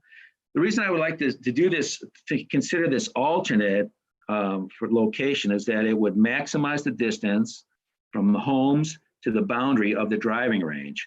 The nearest home on this, my idea here, would be about 350 feet, not 70 feet. It would also minimize the destruction of the wooded areas that are in between number 9 west and number 1 west, and the wetlands that are there. And it would preserve 2 of the best holes on the course. The number 9 here, the number 1 west, is a signature hole. I mean, I'm not sure that you can actually call this a Jack Nicklaus course anymore if you take away 9 west. And number 1 is a really nice hole to play also. It also, I guess one of the things it really helps is that even for people who aren't golfers living on this thing, it preserves the existing views and the sight lines of all the neighbors where this thing is proposed. Well, it won't, the sight lines for the people over on who have sight lines of 1 north, where I propose to put the alternate, would not be the same. They would have a view of whatever is on the driving range. But let's face it, that would be at least 400 feet away from where they're looking at it. You know, and the other thing is that it would avoid placing in a driving range within the residential area. I just don't find that desirable. I don't know if you really do either, because of the aesthetics, the noise, and you know, the fence and the lights and whatever might be helping. And then it would help preserve the property values and the desirability of this neighborhood.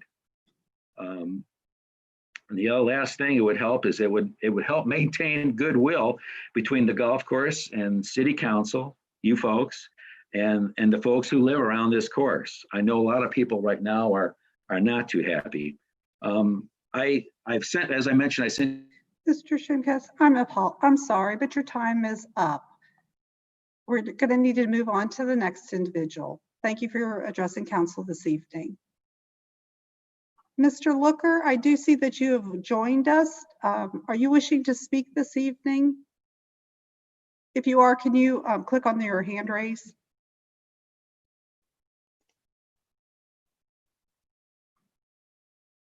All right, Mr. Looker, if you'd like to address council, you can begin.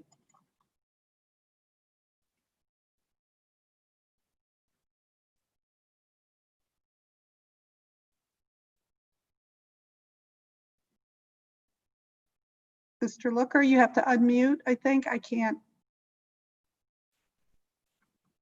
Sorry about that. There you go. Eric, I'm not sure if you've addressed it or not about our veterans meetings coming up. I apologize for being late. We had a Blue Skies meeting tonight, our first in a long time. So I'm just getting in late, but it looks like I got in time for recognition of visitors. Again, you know, we have our banner program that we're trying to get established here, City of Mason. Also establishing Masony as a Purple Heart City. And Mayor of Middletown, Nicole Andre, was at the meeting tonight for Blue Skies, and she's also trying to establish Middletown as a Blue Sky or as a Purple Heart City. So I'm not sure if you've had any contact with them, Eric, or not.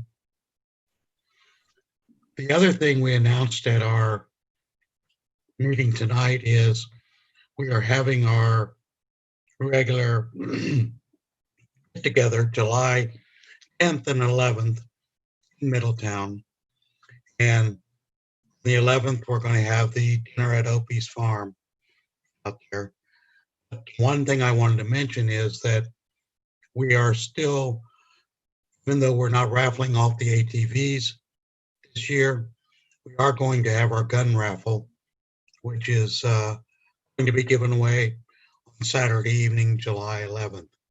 So those are the couple of things that I wanted to mention. So thank you for allowing me to speak.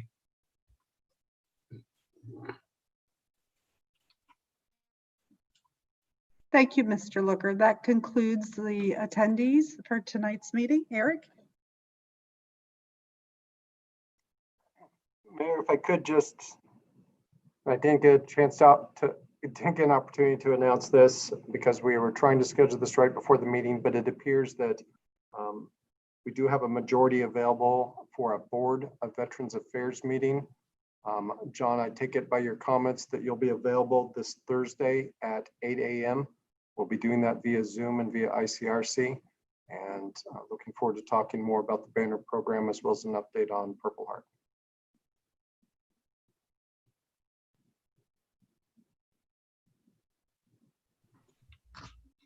Thursday at 8 a.m. Zoom for ICRC. Through a Zoom meeting, we'll be sending you the link likely tomorrow, John. Okay, thanks, Eric. Thank you, Mr. Looker, and thank you, Eric. Okay, it's now time for old and new business. Eric, would you like to lead us off? Did you have any comments you wanted to make? I took some notes on some of the audience comments. Mr. Stegbauer had asked about police use of force policies. The short answer is absolutely. Any officer that uses excessive force, witnesses a fellow officer using excessive force, has a duty to intervene and report, and failure to do so would subject them to discipline. What I'd suggest, Mr. Stegbauer, we've received several questions like that, and the answer to that, as well as some others that you may be interested in, are on the webpage. Chief Carter and I had compiled several of the questions we've been receiving over the last week, and I think you'll find some useful resources there, including that answer I just gave. Mr. Shimkus, just want to reassure you, and I know council's aware of this, we had been just on the cusp of talking about master plan concepts for the golf course that did include looking where a driving range could be located. Unfortunately, that process, which was I would say kind of a long-term visioning process that we were hoping to do in phases, the shutdown did impact that. We have not returned to that. And I know I've gotten other questions from folks thinking that something is imminent, and it's not. It wasn't imminent when we were discussing this in January, February, and it's even further from imminent now. What council had committed is that there would be further discussion. The master plan was a very broad document looking at a very broad future of the golf course. The hope is that there are elements of that can be put in place to improve the golf course on an incremental basis. The driving range is by no means a foregone conclusion, and it would require additional discussion as well as additional action by council. Even looking at the master plan does not by itself execute any piece of that. That would take further contracts. So I know that doesn't give a precise answer, but it is it's a ways away from being executed in any fashion. It is one of those conversations that the mayor had mentioned earlier that has taken a backseat a bit to operations and is on our list to get back to rebuild some of that momentum towards a decision. And council had committed to keeping the residents engaged in that.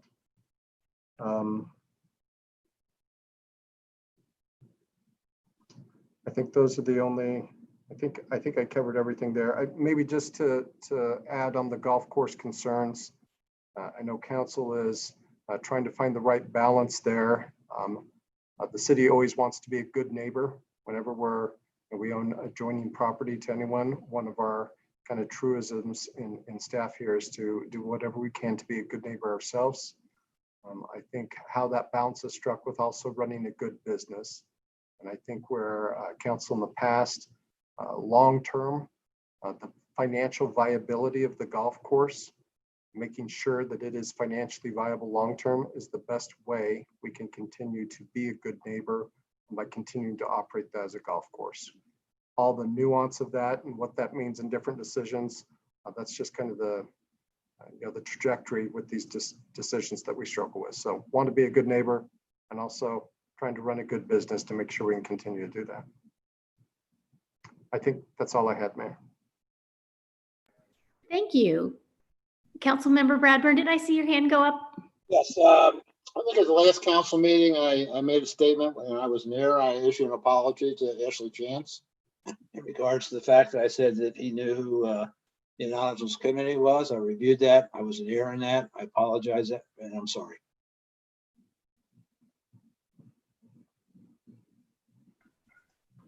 Thank you very much. I appreciate that, Tony. Thank you. Thank you. Councilmember Nelson. Yes, I have a couple different items tonight. The first one is last week, the Ohio House voted to pass Senate Bill 310, which will distribute $350 million of federal aid from the CARES Act to Ohio local governments using a modified version of the local government fund formula. This bill will also reserve $850 million for another distribution to local governments pending the release of federal regulations on using the funds. Also in the bill, any funds received from the federal Paycheck Protection Program will be exempt from commercial activity tax, which is good news for our businesses that have received PPP funding. The bill is now in the Senate, and if the Senate passes the bill, it will be sent to the governor for his signature. The bill will become effective immediately upon the governor's signature. This bill could pass as early as this week. If the bill passes, Mason will need to pass a resolution stating that it will follow the federal guidelines on eligible expenditures in order to receive the distribution. So Jeff, if I could ask you to please prepare a resolution for our next council meeting in preparation of this passing. This way we'll be ready to implement it right away. The next is on May 13th, the Ohio Supreme Court heard testimony on the landmark case regarding centralized tax collection and home rule advantage. Testimony lasted approximately an hour long, and we hope that there's a ruling around November. I will keep you posted on that. The community center. I've had some individuals contact me in regards to this, and I just kind of wanted to get clarification and to talk about it a little bit. So it's to my understanding that we're allowing them to use the community center for a certain period of time, and they have to pay per time that they use it. And the comments to me is that it's unfair that we are going to end up having to pay more than our monthly membership is for less time usage. And I agree with them. Is there any way that we can max how much an individual will be charged if they're already a member? The max will be what their payment is per month on it. Does that make sense? Yes, and Jennifer may want to respond to that. That is absolutely one of the ideas we discussed. This is one of those issues we're on the cusp of trying to figure out both what the demand is and how to transition under some of these state regulations. So we kind of project and it's really matching up with the demand and how people schedule these appointments.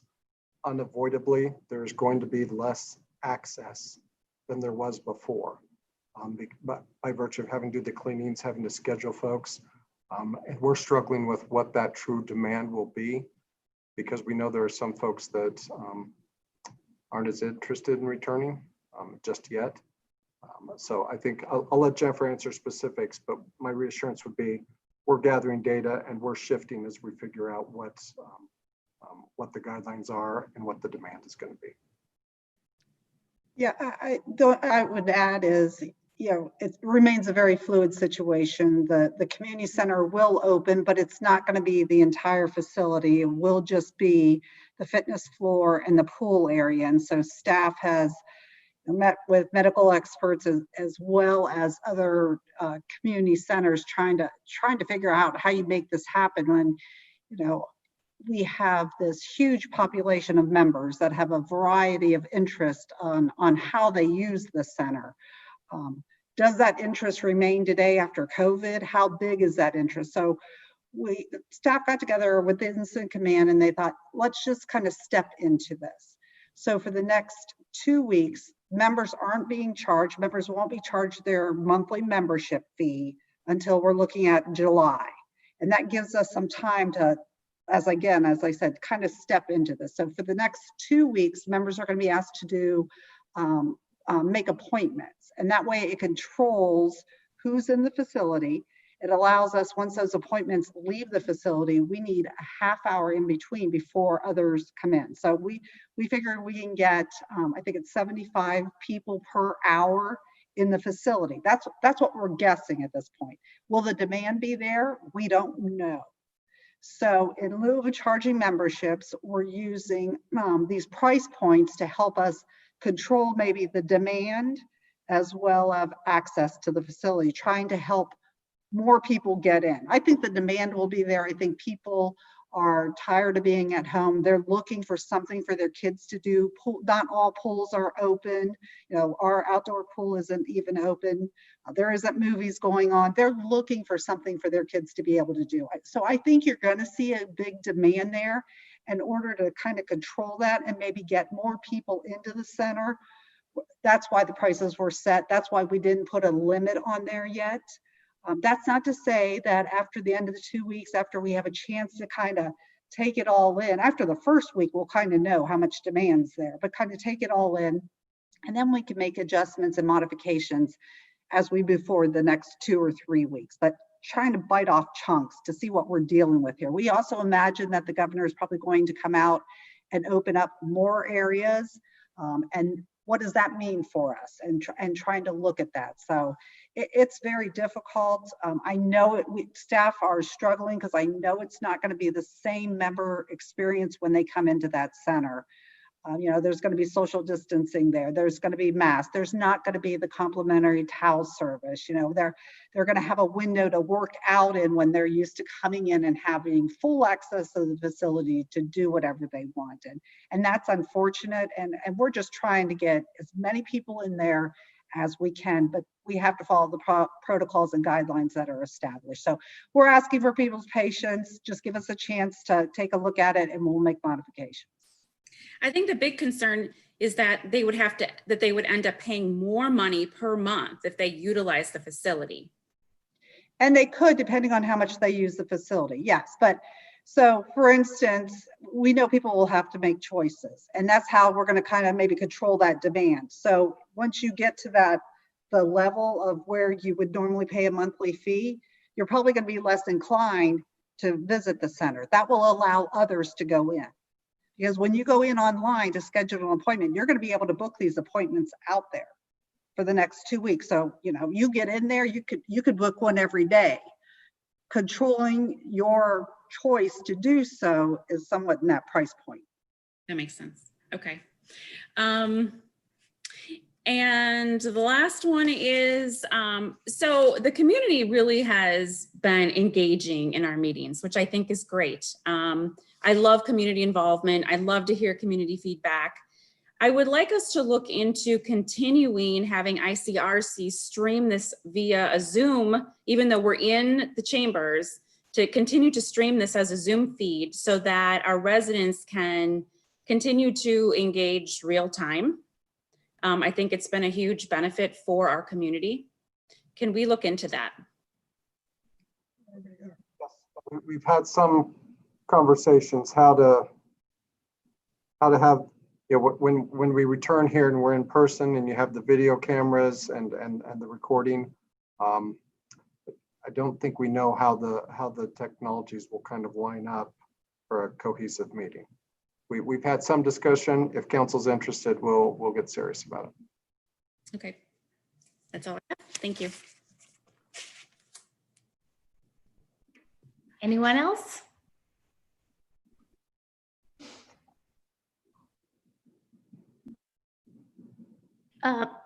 On the community center, I know it's going to be pretty awkward for a while. So if I'm understanding you correctly, you'll charge by the visit for the end of June, and then in July, the regular membership fee will kick in. And hopefully by then we'll have the kinks worked out and perhaps even more restrictions are lifted and we can open up. So are we not having exercise classes because of the governor's restrictions, or was that our decision? The fitness classes, I believe we could open because he did open fitness. I'd have to look to be 100% sure. I'd have to look at it, but my understanding is he opened fitness facilities, and some of those facilities have classes in them. So I assume it's open. We were very cautious about doing that at our center to begin with, just because of, again, the demand. And, you know, if people can't get into the classes, they become frustrated. And so we need to figure out a way to make those work. Yeah, with the software you guys talked about, or the technology platforms in our memo, do those allow people to sign up for group exercise classes, to book a class? We're not going to start with those as part of our reservation process. It'll just be the what members in phase 1, what members will have access to is the walking track, the pools, and the fitness floor.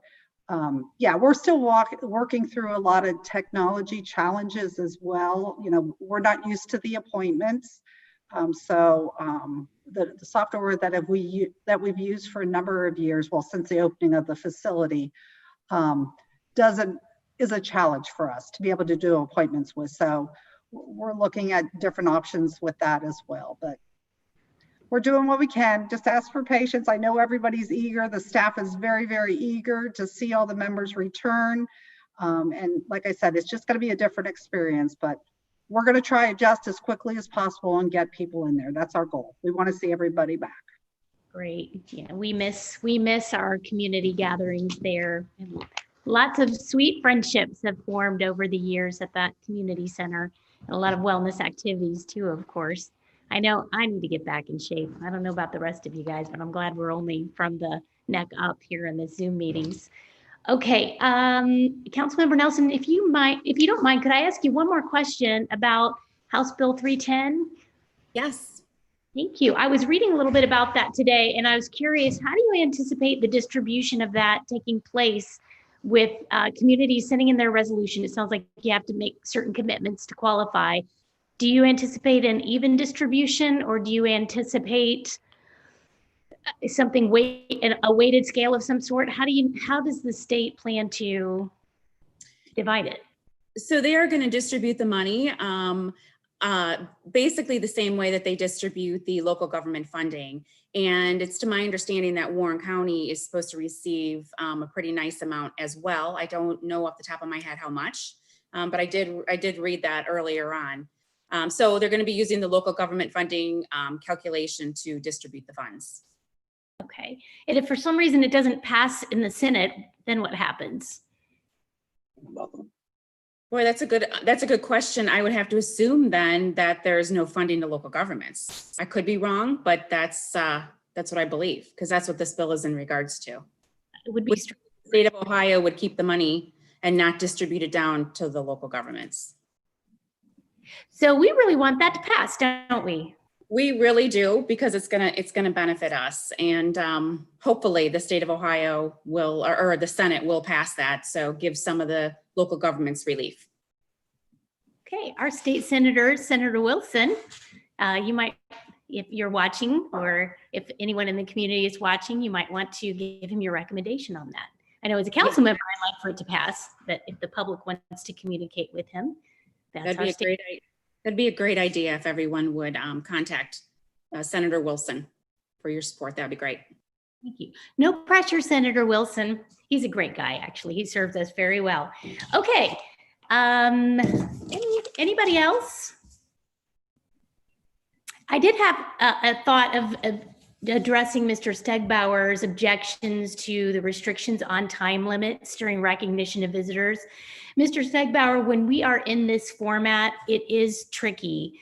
And we want to give everyone the ability to communicate with us, but we also have to keep in mind that because you're not with us and it's a digital format, we have to put some guardrails up. So, you know, we've had some really great feedback from our community and respectful visitors, but there have been some pranksters in other public meetings that have maybe said or done inappropriate things or read fairy tales or whatever. And so we feel it's best to put some limits on it. It's never been meant to limit our engagement or to be offensive or rude. It's just a safeguard to make sure that we can get through our meetings and not expose anyone to inappropriate material, if at all possible. It's that delicate balance of honoring free speech, but setting some limits to protect our audience and our time. Okay, I think that's all I've got. It looks like item 17. Oh, Councilmember Chance. Yeah, just real quick, along those same lines too, I have had, I don't know, a handful of times, 6, 8 times, I've rode around with police officers here in Mason. And, you know, we're not going to sit here and that's a tough job. But everything that I have ever seen from Chief Carter all the way down to patrol officers is nothing but, I think, one of the best police forces that we can ask for. And I just think it's important that they understand, and I know I talked to Eric earlier, that they have our full support, and I appreciate them every single day. They show up, put the uniform on, and go out and protect and serve our community. And, you know, in the light of what's happening, I know there's a lot of different opinions out there, but I just want to make sure that our police force know that they have our support. And I would not expect anything less than what Eric said in regards to the intervene or the duty to intervene. So just want to make sure that, you know, and even our citizens, I mean, they should be extremely proud of our police force. And so I just wanted to go on record and say thank you to them for everything that they do for us and our community. I'm glad you brought that up. I couldn't agree with you more. They're second to none. That makes me remember, Mr. Hanson, I was thinking about this as I actually drove here from Indiana today, and I got here right before the meeting, and my dogs are so excited to see me. They don't want to be in the other room. And so I'm sorry about all that distraction. We have some innovative programs. We got questions from the community through emails, and I've seen it on social media and had people ask me personally, what do we do as a city to help build relationships between our law enforcement community and our students and our citizens? And we have some innovative partnerships with our schools, and we have a wonderful campus safety program. Eric, would you want to take just a minute to speak to that? And if I could keep it contained to a minute, obviously the campus safety program, our officers go through a lot of training. I think one of the programs that we, and intentionally we don't talk about, but I have a lot of pride in, we've been doing it, I think 6-7 years. It's called Bridge of Life, and is actually started by a P&G executive that came to us and wanted to kick off this program. Building greater understanding between his community, that was the African American community, and police officers. And what it focuses on is building one-on-one relationships. I think probably a half, maybe closer to 2/3 of our officers over the course of those 6 years have done this. They spend several months, both in group discussion, and then they're paired up with a peer, and they spend time with them. Their families get together for social events. And they really listen to each other's perspective. That has built a lot of, I think, both empathy as well as camaraderie and a real understanding. And it's been interesting. It's not a one-way transaction. I think both folks on either side of those partnerships have gained a bit of depth for their compatriot in that. And that's been going on, like I said, for 6 years. We've probably had, I would say, 15 or so iterations of that through different officers. I've gotten to sit in on several of those and just watch some of the kind of the wrap-up interaction. And I think the lesson we've learned from that is that while there's a lot of pain and anguish out in the world, It's building those one-on-one relationships and that confidence that really puts you in a position of being empathetic, of understanding the situation. On top of that, our officers go through extensive training. We are extremely selective in screening who gets to be an officer. And once they're an officer, they know and they're held to very high standards. And I think that brings a lot of momentum to them. So you asked for a minute, I could probably go on for 30, 40 minutes, but I think we're willing to learn. We know we can do better, but we're pretty proud of where we've been and where we're going. Some years ago, when I first joined council, our safety committee, I think, was Councilmember Nelson, Councilmember Prince, and Councilmember Pelfrey, and they gave us a great legacy by coming up with this campus safety program. Would you take a minute to describe that and how that helps build community relations with our students and keeps our community center and the entire municipal campus safer? I could go on for 30, 40 minutes on that alone. That is born by several partners, actually, including Kings Island and the merger of assisting Kings Island during their season, which they compensate the city for. That allows some kind of shoulder room where we have some other officers. The schools, a couple of years ago now, began funding a larger share of that. The intuition that kind of underwrote the whole concept is when you look at the campus here, and when we say campus, we mean this building with court, with the community center, the level of activity there, the high school, and just a little further down, the intermediate and the elementary school across the street. During the school year, during a typical business day, the number of heartbeats that are within, a couple hundred yards of this is really where a bulk of the activity is.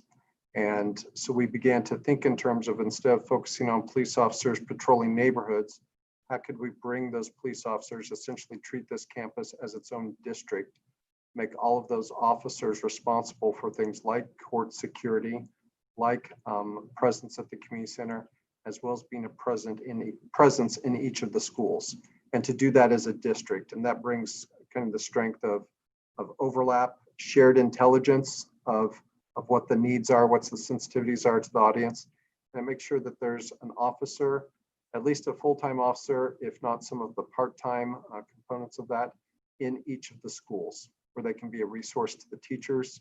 They can build relationships as well as awareness of individual students as well as the extended families.